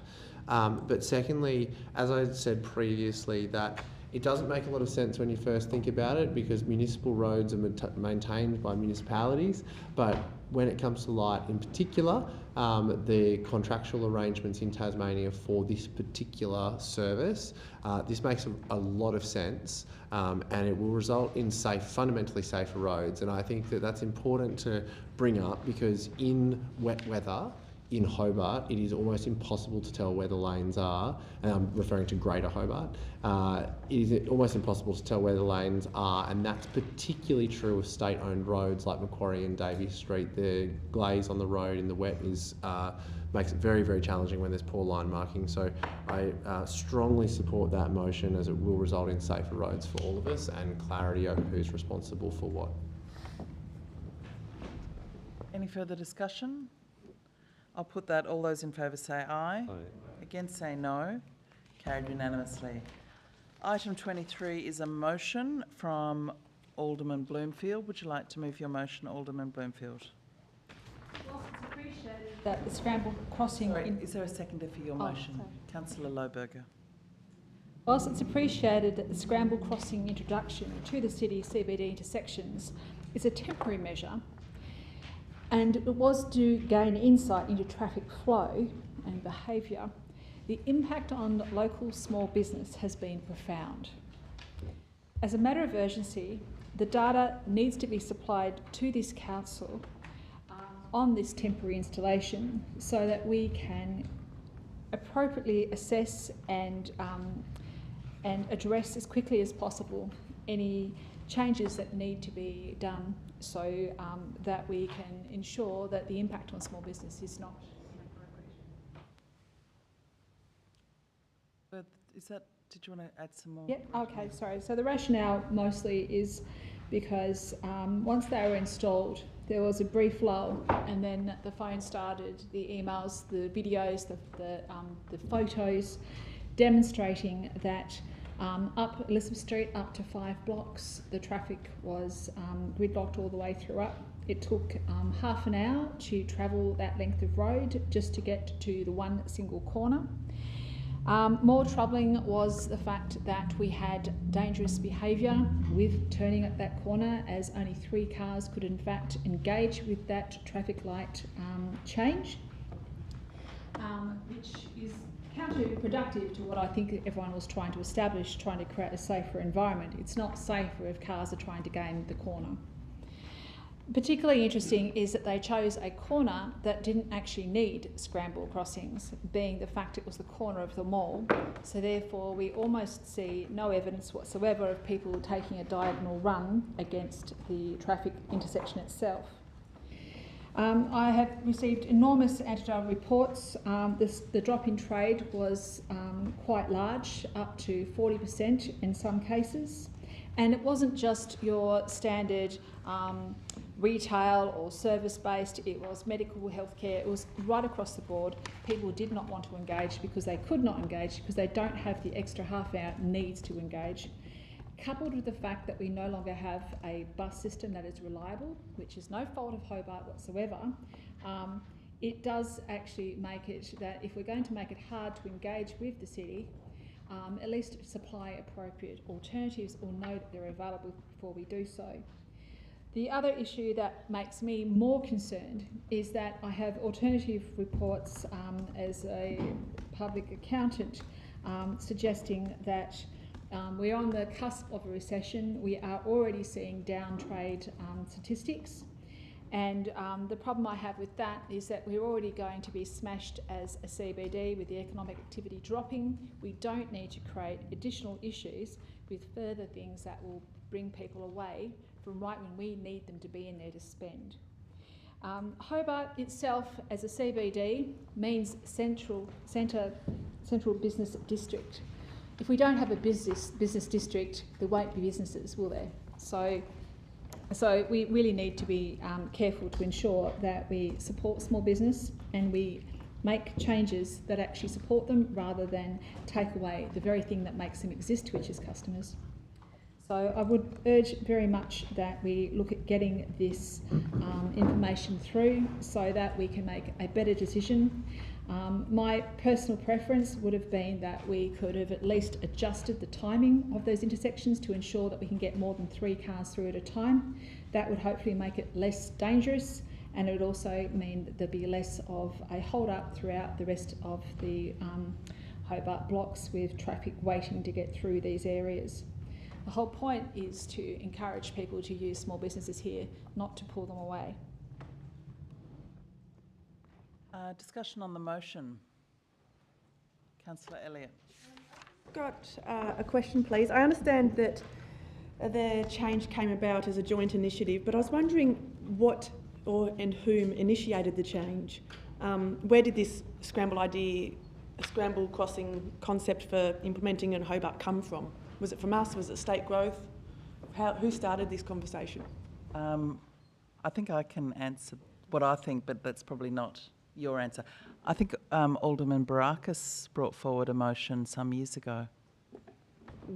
Yes, yes, Lord Mayor, if I may just add to that. There's a joint initiative of state government and ourselves to undertake a network operation plan for the CBD primarily about traffic movement and light controls. And in that process, an initial report went to council, and it was Alderman Barakis' amendment that wanted to explore scramble crossings as a method of, I suppose, making access for pedestrians more convenient and safer. On the basis of that and the findings as part of the network operation plan, it was decided to undertake a trial to understand a real-life understanding of how that impacted on the network, and that's exactly what we're doing at the moment. We propose to undertake an analysis of that trial later next month in November, and briefing the elected members on that in early December. Okay, so that was my next question. So the results of the evaluation will come to council in December, probably to December meeting. It won't necessarily have to come to council, but we're working on how best to disseminate that information. We were proposing to provide elected members with the opportunity to visit the State Government Control Centre for lights in Hobart, to give elected members an understanding of the complexities of managing the system, and to have a full feedback of the network operation plan, or briefing of the network operation plan and the general findings of that. Thank you. Yeah, given that we don't exactly know when the results will come to council in a council meeting context, I will be especially supporting this motion because anecdotally, using those intersections probably 4 or 5 times a week, it's definitely had an impact, but I do want information to back that up, because like Alderman Bloomfield, whenever I count, it seems to be 3 cars and a maximum of 5 cars that can get through in each cycle, and it feels like it's peak time, but it's only 1 o'clock on a Monday afternoon. So yeah, anecdotally feels like it's had a big impact, and I am confused as to what problem it's trying to fix, because we're hardly a buzzing Tokyo here. So yeah, I'll be supporting the motion to bring forward some data, because there is being an impact to traffic flow and the experience in the city. Thank you. Alderman Zuko. Alderman Zuko. Thank you, Lord Mayor. Sadly, I'm not going to be supporting this motion, not because it's not worthy of being supported, it just doesn't go far enough. Just providing data to any of us in regards to this doesn't solve the elephant. The elephant is sometimes the council can say we got it wrong, and we got it wrong. We talked earlier about having complaints. I received 3 phone calls today about the crossing. I average 2 or 3 calls a day on a regular basis about the crossing. Per person stuck in traffic says I had to go through 3 traffic lights to get through. Hobart is not Flinders Street Station. Simple as that. We do not have the population and the amount of people crossing the roads to need a scramble track. Good idea at the time, bad idea at the moment. This motion should have been something like, let's immediately stop this stupid, ridiculous exercise. It might be a temporary installation, but it's actually creating havoc, and as our Alderman Bloomfield has stated, causing profound problem to businesses in Hobart. This is our CBD. Let alone the problems we have going up Liverpool Street in one lane, and the problems we have turning left into Liverpool Street from Murray Street. This would have to take the cake as some of the most ridiculous things we have done as a council. And I think what we need to be doing here is immediately writing to the state government and saying to the state government, we need to shut this down immediately, because it's actually creating havoc for those people who visit the city and for those people who shop at the city and for our businesses. I'm not going to move an amendment because it's going to be a waste of my time, because the way this council is at the moment, anything Zuko puts up, no one really gives a damn about. So I'm not going to put an amendment up, but I've made my point, and maybe consideration to the move of the motion in regards to seeing if someone would amend her motion to make it stronger and actually give those business people what they really want at the moment. The data's not going to give them the answer. Councillor Posselt. Thank you, Lord Mayor. So let's bring some measure into this debate, right? There's been a little bit of hysteria, I think, about the matter before us. The first thing to point out is that there are 2 components, 2 distinct components, I've made this very clear in the media, to this trial. The scramble crossings in and of themselves have nothing to do with the traffic congestion. That needs to be very clearly stated. Scramble intersections mean that pedestrians can cross diagonally and that the traffic flow is stopped during the pedestrian phase. That's it. Now, the relation of the scramble crossing to 3 cars being able to get through a green light is nil. They just so happen to have been implemented at the same time. Now, it's a little concerning that councillors think that they have a better knowledge of network operations planning than network operations planners.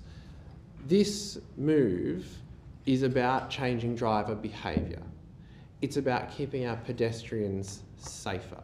Now, when somebody says, I'm not sure what problem this was trying to solve, I'll tell you what problem it's trying to solve. It's trying to solve the fact that there have been at least 2 pedestrians killed on our streets in the last 8 years while they have had a green walking man. One was struck by a metro bus while walking across the road with right-of-way. That is the problem that we are trying to solve.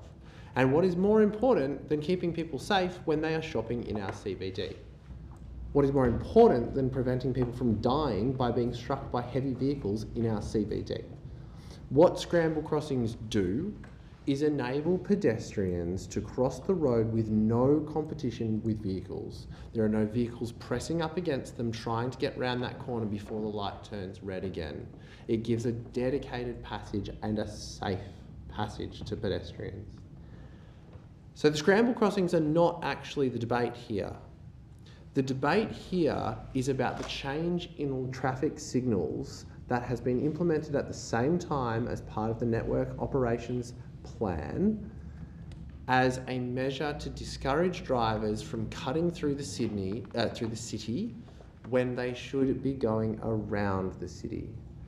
Less vehicles moving through the CBD, the busiest streets, Elizabeth Street, Liverpool, Murray, mean that pedestrians have a greater amenity. They are more likely to stay and play. They're more likely to get an extra coffee at the coffee shop because they're not inundated by vehicle fumes, by noise, and by frustrated drivers that will just want to get from A to B and in fact have no intention of spending any money in the shops in which they're passing. The people that are spending the money are the people that are walking past the shops.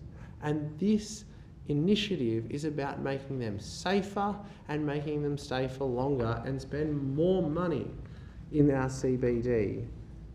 Now, as part of getting behaviour change, we needed to change these light cycles, which artificially creates a short-term congestion. And by creating that short-term congestion, the drivers that don't need to go that way will find another way, much like what the network operation planners like to tell us. It's like a network of pipes. A road network is like a network of pipes. And if you constrict one, then the water will flow down the others. And if you open one, then the water will flow down that one. It's pretty simple stuff. I reckon like Year 6 science could get a hold of this. And in this instance, we've chosen to restrict Liverpool Street, Murray Street, our two highest density pedestrian areas in a capital city, to get the water to flow in an alternate route. That's all we've done. Now, to be really, really clear, I am quite happy to support a component of this motion. And the component that I'm happy to support is that the data be supplied to council on this installation so that any inappropriate impact can be addressed as quickly as possible. I come from health science. I want evidence. I want data. So I don't believe... I'll ask for an extension of 2 minutes, please, Lord Mayor. So moved by Councillor Dutta, seconded by Councillor Sherlock. All those in favour say aye. Aye. Against say no. Carried unanimously. So I come from a health science background. The idea of changing or ceasing a trial without the fully informed data set is short-sighted and naive into how trials should work. Now, if we can get the data supplied to council and we can have expert advice to go with that data, because I'm not a network operations planner and I have no intention of becoming one, I quite like this gig, but I would like to have expert advice to go along with that data to inform our decision making for how we move forward. So I'm very happy to have that data, and I'm very happy if that data suggests that we're doing the wrong thing or that it needs to be tweaked, to listen and to consider and to make up my mind based on the expert advice that's provided to me. So I will only support this motion if the words "as a matter of urgency" are removed and it becomes that the data is supplied to council on this temporary installation so that any inappropriate impact can be addressed as quickly as possible. Because that's the right thing to do. That's data-informed, data-driven and expert-informed. So I'll support that, but if it stays as it is, I won't support the motion. Okay, further discussion? Councillor Dutta was up first. Lord Mayor, just a question through you to whoever is responsible. With this data we are requesting, can it be easily accessed? I think Mr. Noy. Yes, Lord Mayor, look, we hope to be able to provide the data after a sufficient period of time with the trial. So yes, we can provide that delay periods as a result of the changes, but we need it for a sufficient period of time to ensure its validity. A follow-up question through you, Chair. So what is a sufficient period of time? When will that be? Well, we're suggesting that sufficient period of time will be in the order of 4 to 6 weeks, and what we're saying is that that period expires in the next month. So, and that's when we propose to pull the data together, analyse it, provide the commentary around it and any recommendations. Thank you. Councillor Dutton. Lord Mayor, the motion is very simple. It's simply saying that as a matter of urgency, data be supplied to council. Now, I would support the suggestion made by Councillor Passault that we delete as a matter of urgency and simply have that the data be supplied. However, having heard the director, and we only have a day or two to go, and November is just around the corner.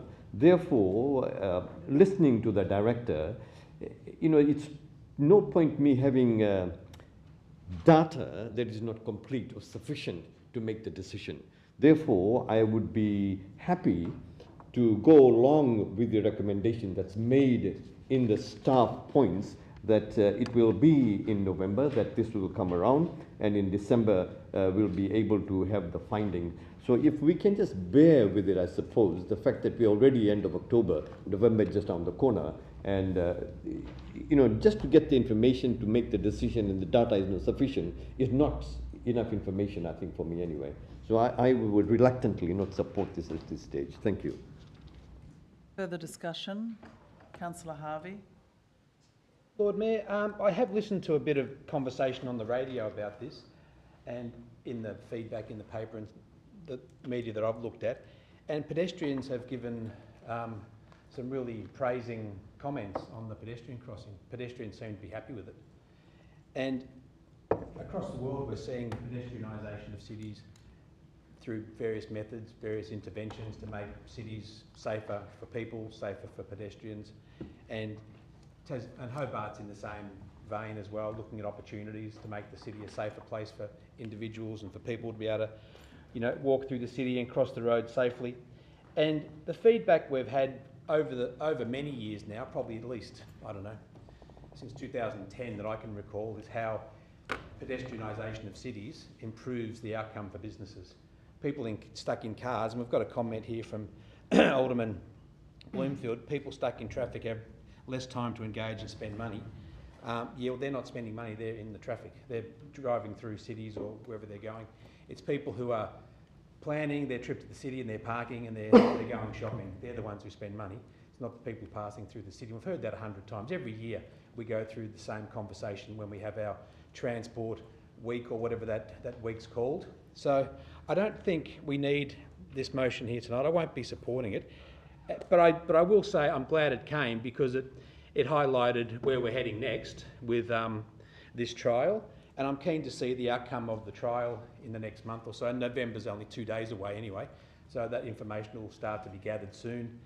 And I think, like anything, people don't like change, and we've had complaints regularly about every change that's occurred in Hobart, and some of them I'll list. Salamanca parking, when the footpaths got widened. Salamanca Place is brilliant now, but when those footpaths were suggested to be widened, there was outrage from the community. Morrison Street, outrage. Sandy Bay Road, bike lanes, outrage. Elizabeth Street, outrage. And the outrage lasts for a short period, then it goes away. And people move on, they adjust, and then they start to realise the benefits of those changes. And I'm not saying that we should keep these scramble crossings, but the data will tell us what the outcome has been, so I look forward to the data. I've driven through these intersections a few times now, and the only confusion I've had is not crossing diagonally. The first few times I've looked at the lights and I think, what's going on? And then the penny dropped and, okay, you can walk diagonally. So not a big deal for me. For the shop owners in Hobart, or shopkeepers, we've heard that there's a recession coming over whatever the words were that Alderman Bloomfield used with regard to the global economy and the local economy. But I'd also highlight that some data we had recently showed that Hobart's economy is doing quite well. Is that correct, through you, Lord Mayor, to the Director, Acting Director? Didn't we see some data recently about the impact of the economy in Hobart doing okay? Through you, Lord Mayor, yes, the presentation that we provided suggested that spending is holding up in the CBD at present. It was not indexed for CPI though. Okay. So I'm confident in the city. I'd like to talk the city up. I think businesses across the city are not in this dire situation that we think. If we continue to talk the city up and encourage people to organise their trip to the city, plan to park, walk to the city, whatever, then we can be working with those businesses to increase their turnover. But criticising this trial, I think is counterintuitive for me. Let's wait and see what happens with the data, and that's where I'll be able to make a decision. And as others have said, we need that data to be informed. Councillor Sherlock? Yeah, thank you very much, Lord Mayor. Look, I'd just like to say something very briefly, which is that I appreciate the sentiment of this motion. And while I do appreciate the sentiment of the motion, and while I'm very, very big on data, and I think data is very important for how we make informed decisions, through my time on council, I've consistently said that if we've already got something in train, it needs a massive amount to sway me to support a motion. And we can already see here, and this has already been outlined by the director, something is already coming up, and it says there that, that initial assessment and evaluation of the trial is expected to commence in November. I won't reiterate what has already been stated, but while I appreciate your sentiment and I understand it, I would like to wait for what is going to come to us in the form of data anyway. And with regards to my experience, not just in Tokyo, but with scramble crossings, but here in Hobart, similar to Councillor Harvey, I've really heard a lot of people, pedestrians that is, speak very highly of it. And so I think if we, like Councillor Posselt said, if we're trying to change a culture and for it to prioritise pedestrians, I think we need to wait for the period that we're talking about and for it to come into review and follow those natural processes that has already been given to us here. So whilst I understand your motion and I completely understand the sentiment, I too will be not supporting it. Thank you.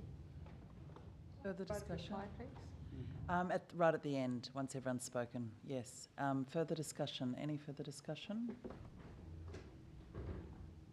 I might say a few words if I can. Yes, thank you, Alderman Bloomfield, for bringing this forward. And, I appreciate that there are members in your community that you're representing that have concerns about this change. But I do agree with Councillor Harvey that it seems like these kind of concerns come up whenever we make a change for pedestrian safety in the city.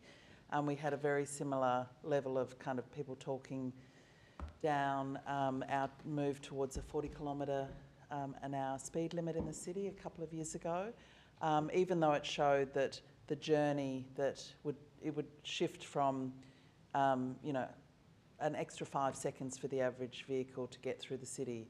And yet the difference between, for a pedestrian being hit at 50 compared to being hit at 40 or even 30 is profound in terms of death and injury. And, we do want our city to be full of people, bustling and full of people of all ages. We want it to be as safe as possible to cross. And I am aware, because I was, when I was doing some research about the need for more zebra crossings, and there was a lot of perception that zebra crossings weren't safe for pedestrians. I was very surprised to learn that a lot of the data shows that some of the biggest injuries and deaths of pedestrians are at signalised intersections and are in that turning movement because cars are just not thinking about keeping an eye on all of the movements, and they're thinking about getting around the corner, and that sort of point of conflict is very dangerous. Councillor Posselt mentioned 2 deaths in the city. I actually feel like it's a bit more than that if we sort of look to the last 5 or 6 years, and certainly it's that, again, that turning point is the sort of point where we seem to have most trouble. And it's not just about deaths. I mean, having pedestrian deaths in the city is so huge and such a tragedy for the people involved and the families involved. But there's also so many serious injuries and even minor injuries with pedestrians that we just don't actually hear about, and we probably should hear about them so that we're factoring that into our decision making. But I think it's really important to recognise that this is being done around the world in CBDs, basically to make it safer. I think the countdown timers are also a really important part of this. But I don't know enough about the trial, and I'm looking forward to the trial. I was surprised and interested to hear that actually the crossings are not really related to the current timing of the lights, and we can keep the crossings and the countdown timers potentially, but still allow more vehicles through. And all of that will come to us in a nice logical package within the next little while. So and we're coming up to Christmas. I think there will be a lot of activity in the city, and we're going to be working hard to promote the city through our pageant, through our whole range of initiatives, and I'd like us to focus on that for now. Thank you. Alderman Bloomfield. If we're actually serious about serious injuries of our pedestrians, we wouldn't have allowed e-scooters, surely, because they've hurt people far more than these pedestrians. It's also unfair to use words like hysteria, because it's not hysterical to lose the ability to pay your mortgage or buy food for your family. It also concerns me that people who have a stable income can impact others who rely on customer sales. I also find it quite misleading to suggest that we should be relying on data not adjusted for CPI and going, but that's okay, because look, that number's slightly more than this one over here. If we adjust for CPI, I would be questioning just exactly how well we are doing. Unfortunately, I was supplied data, I'm not allowed to speak to it. We also have the further issue with discouraging drivers to use the CBD. It actually does impact footfall. That is what the people were complaining about. Less footfall means less people spending. And I question too the fact that this room, it's on us to say it's okay to experiment on small business owners with their income and capacity to earn, because after all, we're just waiting for some numbers. How many more weeks? It's what, 6 weeks? They have to have less income, less ability to pay their mortgages, because we're waiting for a number. We might make a decision. We might make an alteration. Well, frankly, I don't think it's good enough. I did want to make a stronger motion, but I took on the recommendation from my expert team to do exactly as best as I could with what I've got. So I am very saddened to see that this room actually values these other alternative concepts, but does not value small business. Small business is the CBD. Without them, you do not have a CBD. You have a central nothing district. And that's what we're now supporting, and that disappoints me enormously. Okay, I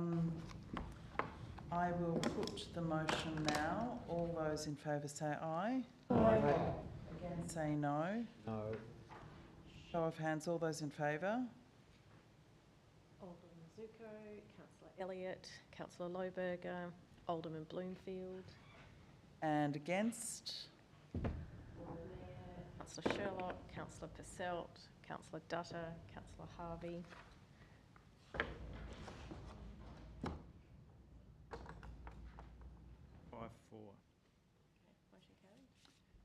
Motion lost, so I've got 5 noes and 4 yes.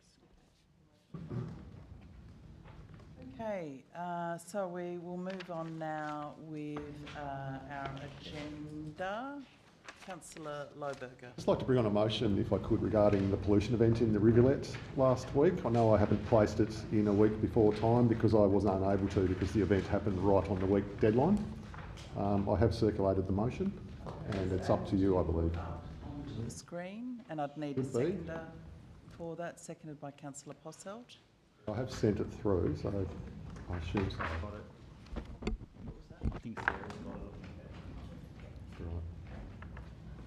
Right. Would you like to start speaking to it, Councillor Lohberger? Certainly I would, yes. Well, given the relatively clean state of the Hobart rivulet above Macrobies Gully following the weather events last Saturday night and Sunday morning, it's clear that the Macrobies Gully tip played a role in the pollution of the Hobart rivulet below the tip confluence.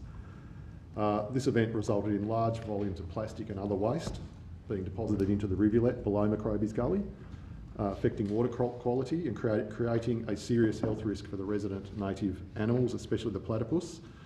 I understand the waste spill has also really upset the local community, and I just would like to commend them for the clean-up that they did. At least 3 clean-ups, I believe, occurred in that rivulet. And as we heard earlier tonight, we've had school children having to be discouraged from getting into the rivulet, to pull plastic out. So it's not an ideal situation. So yes, the weekend timing of the overnight event meant the deadline had passed, but 5 weeks until the next meeting is just too long, I believe, to wait to get some information about this issue, and it's clear the community wants that information too. So I'd just like to bring on this motion, just seeking a report at this stage into the steps that were taken by the council in the lead up to the weather event to reduce the impact of high winds and heavy rain on the tip and on the catchments and the waterways that surround it and flow from it. Also, I'd like to know, if possible, the actual amount of... Move the motion down as we... If there's more to... Need to scroll through the motion. There we go. Yeah, I would quite like to know the actual amount of plastic and other waste that made its way into the rivulet, if possible, following that event, and the possible source of that waste. What improvements we can make to council infrastructure and procedures to reduce the impact of the landfill on the health of the rivulet and the animals living in it. The arrangements for the organisation of clean-ups following weather events that result in large volumes of plastic and other waste ending up in the Hobart rivulet. And I think that's a really important one. We really can't just rely on the community doing it every time. I do think if we'd had an event that had filled the city with waste, the CBD, that the council would have been straight in there cleaning it up. And finally, I'd like to just have a little look into possibly promoting and expanding the use of the bin latches that are available to enable residents to secure their bin lids in high winds, and also an investigation into possibly cancelling recycling and general waste collections on days when extreme weather events are predicted. So, look, I commend this motion to my colleagues. There's a lot of community interest in this, as we saw earlier, and I do think it is on us as councillors to just do something and to be seen to be taking action here. I think it's really important. So I commend the motion to my colleagues, and yes, I will leave it to them. I welcome debate. Further discussion, Lord Mayor, Councillor Harvey. what's the protocol for bringing motions to council on the fly? There's a 7-day process. Could we please hear the regulations around a notice of motion coming to council without 7 days' notice? Is there such a thing as an urgent motion? I'll put it on to our Director of Governance, Manager of Governance. I've just been promoted. Thank you, Councillor Harvey. So look, I did think about this earlier today. I've had several questions on this. So look, the starting point of the discussion is under the meeting regs under section 16(1). For those of you who want to look online and follow me along, if during a meeting a councillor intends to move a motion of which notice has not been given, so that's the 7-day bit you were talking about, the chairperson of the meeting may require the councillor to provide a written copy of the motion. So we've ticked that. And we go over the page. The chair of the meeting is to not allow a motion to be debated or otherwise dealt with unless it has been moved by one councillor, seconded by another. So we've done that as well.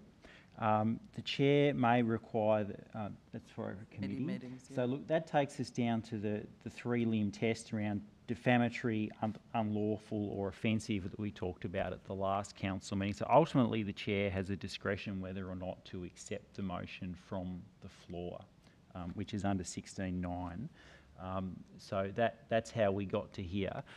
There has been some confusion within the past under Regulation 8, which deals with urgent business. Now that's ordinarily a lever pulled by the CEO and quite often has some qualified advice to it. But I do note in the past that sometimes motions of this nature by elected members have been called as urgent, but there is a distinction under the regs. So does that kind of walk you through how we got to here? It does, but Lord Mayor, for years we've had, whatever the rule is we use within council, the protocol within council, that you go through the 7-day process. I have concerns that now, if this motion is accepted tonight, that any of us, whenever we feel like it, Monday afternoon we have a thought, I've got an urgent motion, we just bring it to council. Next thing you know, we're debating motions that people have had no time to consider, where they're developed on the fly. So while I support the sentiments, and I've had an interest in McRobey's Gully for ever since I've been on council. But I think tonight we don't need a motion to do the work that will happen. There will be something coming from the councillors. We've had 2 questions from the officers. We've had 2 questions tonight that will get a response. And those responses will cover what's been asked for in the motion tonight. But I don't want to set up a precedent where people think it's okay to just bring motions to council on the fly without that 7 days of notice, because then at least we get 4 days warning, and it fits within the protocol of council that we've had for a long time. Even though legally you can bring a motion to council, I'm just really cautious that we don't establish this as a standard format where people bring whatever they feel like to council, you know, on the night. So I'm not in support of the motion tonight because the questions will be answered, and it's a lot more sophisticated and complicated than just blaming the McRoby's Gully tip site. There's other elements that come into play, and I know that the practices at the tip are used. We have processes at the tip which are used, that the officers, the council workers follow those processes. And when you've got extreme events, such as what happened on that particular weekend, all bets are off. And litter comes from everywhere. And we had photos of bins that had blown over, and regularly bins blow over, and that rubbish often can sit in gutters. So it's much more complicated than just blaming the tip. The tip has a contributing element, but all that information will come in the fullness of time, I hope, without the need for a notice of motion tonight, and especially a notice of motion that changes the operations of this council, where now we can all bring notices of motion on the fly to council. So I support in principle, but I'm not happy with notices of motion being sprung on us like this. Alderman Zuko. Lord Mayor, I have been waiting for this day for nearly 2.5, 3 years. Oh no, 3 years. Mr. Young, you are so right. It's not a thought. Your interpretation of the meeting regulations is correct, because I've actually got external legal advice which states the same thing. Because everyone, I remember bringing a motion forward, Lord Mayor, and you totally refused it, and I had to argue the point.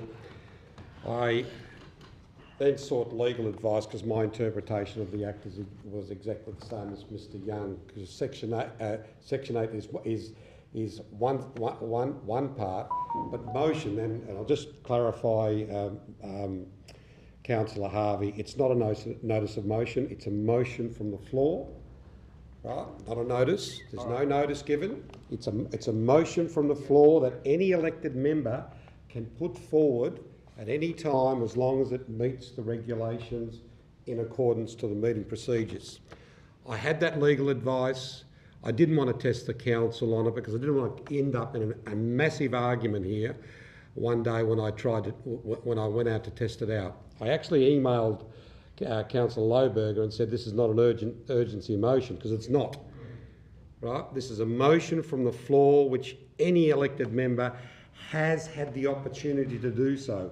I tried to put one up one day and was refused, and I'm glad it's happened, because now, on the basis that we're going to be able to use that section, any of us can put up a notice of motion as long as there's a seconder. Motion from the floor. It is in the regs, has been. I argued it over 3 years ago. I can pull up my legal advice from my lawyer that I paid for but didn't do anything about. Okay? So this motion is valid. Mr. Young, job well done. Thank you very much. Further discussion on the motion, on the actual motion. Any further discussion on the motion? Councillor Posselt. Thank you very much, Lord Mayor. Look, I've seconded the motions. Obviously, I think the procedure is fine. I'm not overly concerned about the procedural aspects of this, but what I am concerned about is the health of our rivulets, the health of the inhabitants of our rivulets, and our more natural environment that is all through Hobart, and one of the main reasons that we all choose to live in Hobart as well. You know, I think that what happened last week in the high wind event is not unusual in Hobart, and it's a really vexed problem. And I want to make that really clear that this is not saying that there's mismanagement at the tip. This is not saying anything about staff members. In fact, two of the dot points in Councillor Lohberger's motion from the floor reflect on that by targeting, in fact, wheelie bins and our management of wheelie bins. Nothing is going to keep a wheelie bin upright in Hobart in 100k/h gusts. It's just not going to happen. And so we need to ask ourselves as a council and as a community, what trade-offs are we willing to make to keep our environment clean and to make it safe for its inhabitants that were here well before us? Now, recently we all fell in love with Zoom the platypus and Pete Walsh the platypus guardian. We sat and watched potentially some footage that has never been seen of platypus before, and we saw that our South Hobart rivulet is a breeding ground for platypus. And this is important to the community in Hobart, and specifically the community in South Hobart who value their natural environment more than many, many people around Australia and around the world. They're deeply, deeply connected to this place. So we need to act as a council on what happened last week, and we need to say enough is enough when it comes to plastic pollution going into our rivulets, endangering wildlife lives, entangling them and entrapping them and causing not just them to be to pass away or die, but also for them to be incredibly distressed during that process. So what value do we put on Zoom's life? That's the question that we're asking officers to investigate in how we can move forward safely for the platypus and for all of the species that live in our environment, and novel solutions that might be complex, like cancelling rubbish collection, needs to be put to the community. Do you value your bin being picked up today, or can it wait until next week in favour of the platypus's life? And that's something that the community can answer. That's not for us to answer. And this motion will give us some of those answers. So I absolutely commend Councillor Lohberger, the Chair of Water Portfolio, for bringing this motion from the floor this evening. It is important, and I think that it would be hypocritical and remiss of us not to do something in the context of the Platypus Guardian debuting and airing on PBS, giving Hobart international acclaim for the health of our rivulets, for the natural environment, and for the values that we as a community place on our natural environment. So I will support this with vigour and thank Councillor Lohberger again for bringing it. I think it was Alderman. Yeah, that's right. I just have a question through you, if I may, to Mr. Young. Has he received the legal advice I received in 21? I have received an email from you. I'm just scrolling it now. Thank you very much. Councillor Harvey, I think you've spoken. Yeah, no, I asked for clarification about the process, the regulations here. If we're really serious about looking after the platypus... No, Councillor Harvey, you did actually speak because you talked in a bit of detail. That was to get to the clarification. No, it wasn't. You did talk about you're worried about what this might mean procedurally and that was the complication. clarification procedurally. That's what I was talking about. Clarification of whether this motion is. But I think you talked gave it a commentary. I don't know whether anyone else paid attention to how long Councillor no, I paid Harvey attention. Thanks very much. Through you, Lord Mayor, I was paying attention because I was listening to the question as it was coming, so I understood that you asked for some procedural advice on the motion and or how it got to here and where we were now, as opposed to speaking to the motion and the debate more generally. Well, that's what I thought I was doing, Yeah, I thought you talked a bit about bins tipping over and you got into a bit of commentary. Look, I'll let you go this time, but I might get pulled up by people. So. Okay, when you listen to the replay, we'll be able to... Yeah. Lord Mayor, the big issue here is consumption. It's the use of plastic. And we know across the country 1.2 million tonnes of single-use plastics are produced and put onto the market every year, and about 8%, 9% are recovered and recycled. So the real problem here is the use of plastics across Australia and the use of plastics in Hobart, because we have an addiction to buying everything in plastic packaging. So I've got an amendment to be added to our motion before us, and that amendment is, and I will send it through, that council engage in a campaign to reduce single-use plastic packaging consumption in Hobart, to reduce single-use plastic going to landfill and into the environment. So if we want to address this, then let's take it to the top level and look at how, as a council, we can reduce plastic consumption in Hobart, because the issue gets worse every year. Plastic will double and triple in volume and quantity put onto the market over the next couple of decades, and there's zero solution.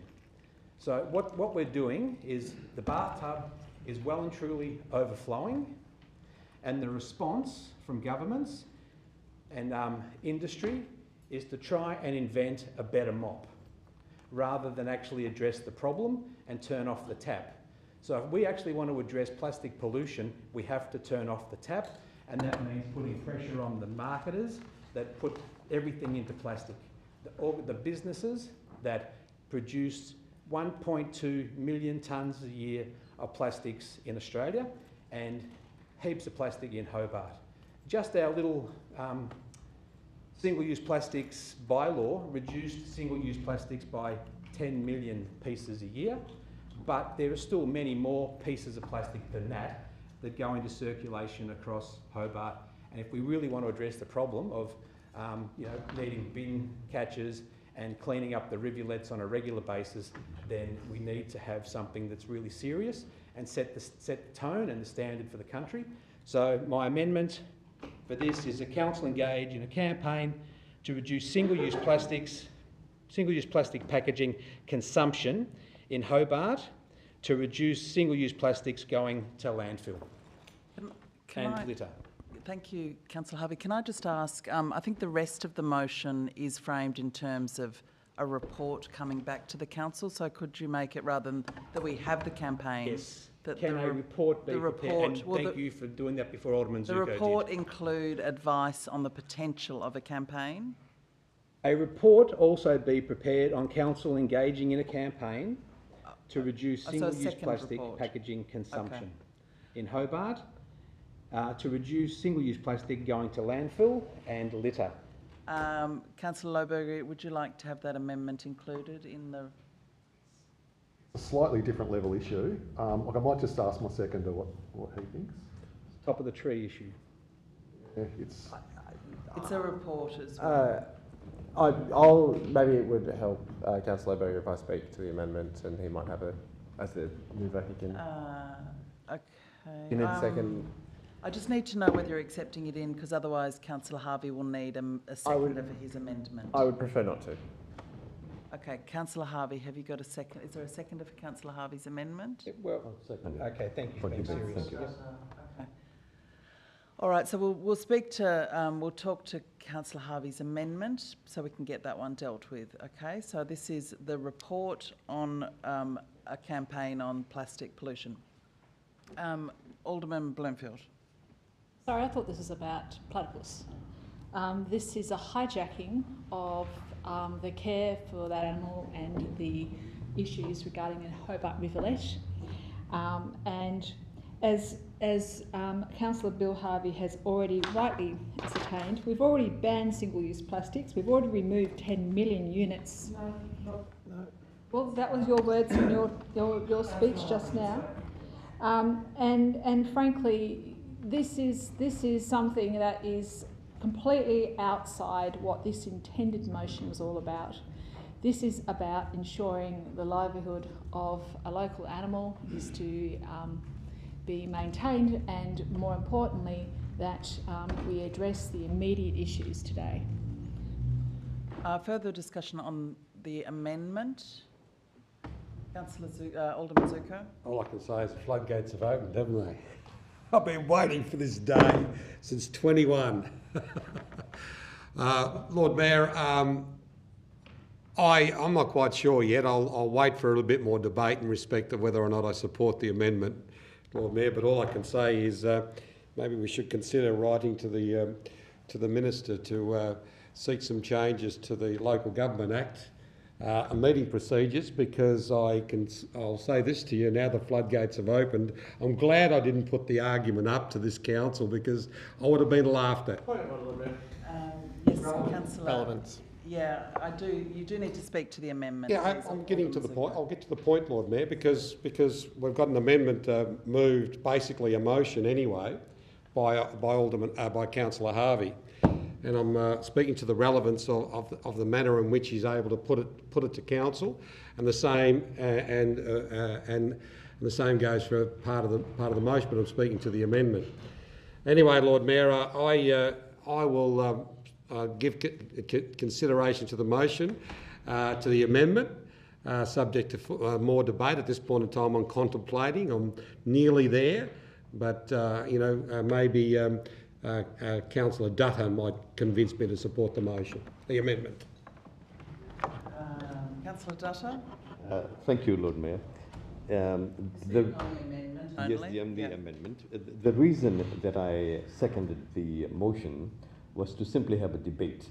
And I think we need to listen to the debates and give that opportunity to people who want to make amendments, hence my reason for supporting that. The second point I want to make here is that in the motion that's put... amendment, so we can deal with that. Oh, okay. The total, point 2 says the total amount of plastic and other waste that may come its way. So the amendment that has been suggested by Councillor Harvey relates to that, because point 2 says clearly that the actual amount of plastic and other waste. So plastic has been stated in his amendment. Thank you. Any further discussion on the amendment? Councillor Posselt. Thank you, Lord Mayor. Look, I think the key issue here, it's admirable what Councillor Harvey would like to achieve. Single-use plastics are problematic, but it goes to an enormous amount of work that needs to be done through supply chains all over this country and indeed the world about how we do things, and it is just not within our sphere of influence. The motion that has been put forward in its original form is entirely within the council's remit. It's within our sphere of influence. Banning single-use plastics wholeheartedly, we've done it in retail outlets, and that is absolutely fantastic. Nation-leading work, absolutely love it. But doing it wholesale is next to impossible. What does that mean if you buy something from, AliExpress or eBay from the UK and it comes in a single-use package? What does it mean for the 20% of the population or something that use meal delivery services like Marley Spoon to ensure they can eat healthy in what is a very time-poor society in which we live? What does it mean for businesses? What does it mean for so many people? We just don't have that sphere of influence, and I know this is about promotion, but we also know that we have a tight budget in this place. I have so many areas that I would like to prioritise spending our money, and I think spending our money on things that are within our sphere of influence is worthwhile, and sometimes spending money outside of our sphere of influence, such as the recent Yes campaign, is worthwhile. In this instance, we know that there is a huge body of work that needs to be done. It needs to be led by state and federal governments, and I think that it's not within the spirit of the original motion as it was put, so I can't support the amendment. Okay, any further discussion on the amendment? Chair, if I could just be so bold. I think that there's two issues here as I see it. There's the initial motion, which although the regs doesn't strictly require, it does have a temporal or a proximal component of something that has recently happened. It has, Mr Loberg pointed out, Councillor Loberg, it falls between the cracks, so to speak, on our meeting timeline. And then there's the second one on single-use plastics. And I guess my question on that is, I also agree it's admirable, but I think that is something that requires Section 65 qualified advice before you make your decision, whether that be qualified advice on what channels you campaign on, what is the funding allocation, where does it come from. I think there's a bit more complexity in that. That's right, and I think Councillor Harvey has suggested a report be provided. But still, yeah, it's probably not as timely because of this particular event in response to it, but yeah. Yeah. Thank you. Thank you. Look, I'll just speak Councillor Loberg. briefly on the amendment, Chair. Look, I do agree with Councillor Harvey regarding plastic and plastic volume. It is obviously, as has been said by others, it's an admirable amendment, but I just don't think it's of the same order as the issue we're talking about here. We are talking about a very local issue, and this is a very major sort of societal change that Councillor Harvey is suggesting, which, as I said, is supported, but just not in the context of this particular motion. So I'll be voting no for the amendment. All right, if there's no further discussion on the amendment, I will put Councillor Harvey's amendment. All those in favour say aye. Aye. Aye. Against say no. No. Hands. All those in favour. Got to put your hand up. Lord Mayor, Councillor Harvey. And against? Alderman Zuko, Councillor Sherlock, Alderman Councillor Zuko, Elliott. you were nearly there. Councillor Purcell, That's the closest Councillor you've ever got to. Loberger, Alderman Bloomfield. All right. Oh, thank you. We go back to the amendment from Councillor Loberger. Is there any further discussion on the amendment? Sorry, on the motion. I'm happy to sum up. Councillor Dudder, I think, wants to speak. Thank you, Lord Mayor. No, I think this motion has a lot of credibility, and all what he's asking for is a report. And so therefore, you know, all the 5 elements in there relates to that, and therefore I am happy to support for a report to come through. Just please wait. Why don't I just have a chat with the thing? I just found it a little bit Right, disrespectful to the speaker. Sorry, Councillor Dutta, would you like to? That's okay. So all what I'm saying, that the elements in this particular motion I would support, and on the basis of the fact that we're simply asking for a report. Thank you. Any further discussion? I'll just say a few words. Yes, I do commend Councillor Loberger, and I do note that, yes, under section 16, councillors can use their discretion and their maturity as decision makers to bring forward motions if they feel for a good reason that they can't provide the 7 days notice. I think the reason the 7 days notice is there and the written motion is to provide that sort of sensible order, particularly for staff, but also to ensure that we get that qualified advice or the advice of the administration as part of any motion. And that's particularly important if you're going to put forward a motion that is asking the council to immediately make a policy decision or a policy stance, to have that advice beforehand. But in the case of where basically the elected member is asking for advice asking the CEO to look into an issue and bring back the advice, bring back the report on their investigation, it's certainly allowed for in the Act, and it's certainly the reason it's there is for these particular incidences that are very timely, very time sensitive, and I do agree with Councillor Loberger that this was a very significant event. It's a significant event for council's assets, for council's reputation, for the public's interest in its waterways and what lives within its waterways, for the confidence of the public in our facilities. And I think it's the sooner we can get on to providing some of those answers for people and for the community to have confidence that we are listening and acting on concerns, I think that's a very sensible governance. I just want to mention that if councillors, Alderman Zuko is talking about, opening the floodgates. I mean, the point is we're a group of mature decision makers around the table, and if councillors don't agree that a motion is urgent and requires, and can actually wait for the 7 days, can actually wait for the next council meeting, isn't about a particular controversial event that's come up before the agenda is finalised, then they don't have to vote for it. They're totally within their rights to not support a motion. So I think we have to be sensible about how we use motions. We don't want to add lots more reports to the officers' load, because they do have a lot of work on. But there are particular situations where it is good governance for us to ask questions. We can't outsource everything to the community. Yes, the questions from the public were there tonight, but this motion does go into a little bit more detail. We are ultimately, it is our responsibility, it is our asset, it is our rivulet. So it's part of our job as leaders to seek this advice and to formalise that, not just through behind-the-scenes questions or elected member requests behind the scenes, but to make sure that the information and the work done is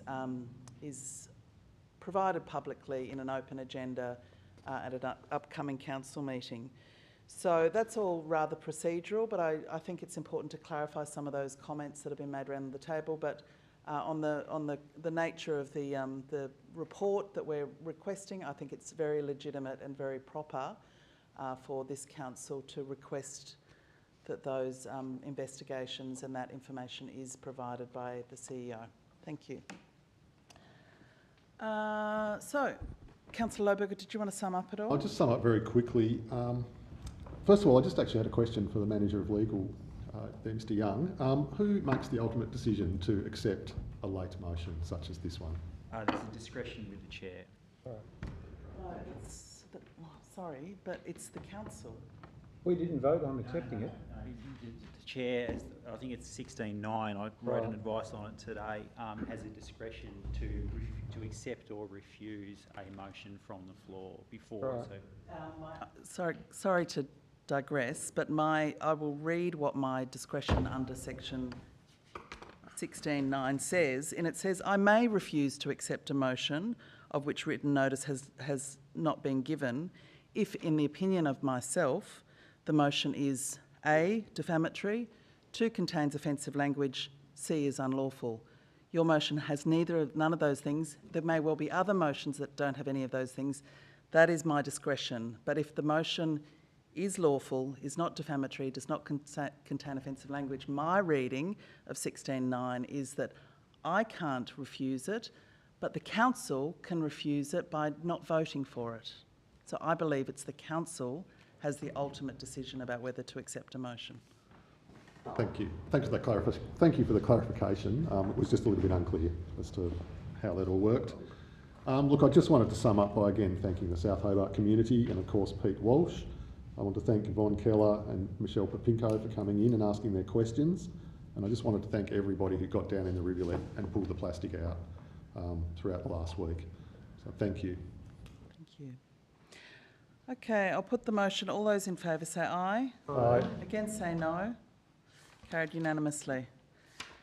Now we have 2 questions without notice responses. Would someone like to move those? Moved by Councillor Sherlock, seconded by Alderman Bloomfield. All those in favour say aye. Aye. Against say no. Carried unanimously. Are there any questions without notice? And you open? Councillor Elliott? Councillor Dutta can go. You were up first, I think. Okay. I have a question, and I'll send these through in writing to the officers, but my first question is, how many dwellings have shifted from visitor accommodation use to long-term rental use as a result of the council's decision to double the rates for visitor accommodation permit properties? Second, how many dwellings have been deterred from operating as a whole house visitor accommodation as a result of council's decision to double the rates on properties with a visitor accommodation permit? How many planning applications for new dwellings have been submitted as a result of council's decision to double the rates on vacant residential land? And another question is, what's the status of the 12-month trial of the Midtown parklets that started 2.5 years ago? I think I've got an update on that one. And I know everyone's sick of just talking about it, but can I ask the question of, can we please get in writing some of the principles around the motion from the floor we've just had? Because I'm very acutely aware of the precedent it's set. So can the officers, my question is, can the officers provide some written principles for next meeting? Not now, but in writing, please. Thank you. So that was 3 separate questions? It was 5. 1, 2, 3, 4, 5. 5 questions.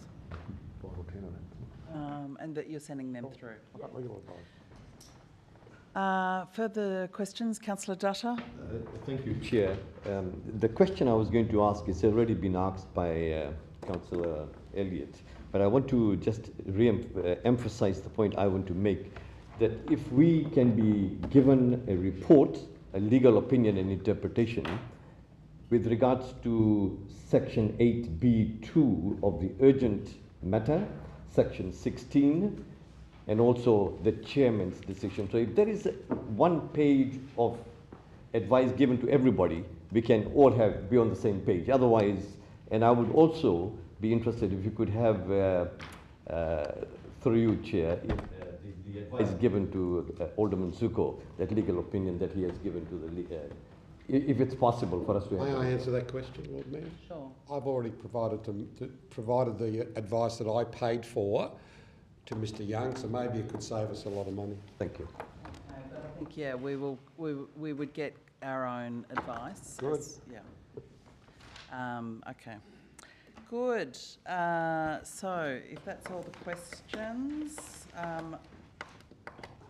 we will now, we've got 26 is the closed portion of the meeting. It's 7:45. This might be a good time to take a quick meal break. So I'm going to adjourn the meeting for now until we, actually, why don't we move into the closed Lord first? Mayor, I move to adjourn the meeting. You don't need to move to adjourn it, but if you want to move it into the closed. Move to go into closed. Seconded by Councillor Posselt. All those in favour say aye. Against say no. That's carried unanimously.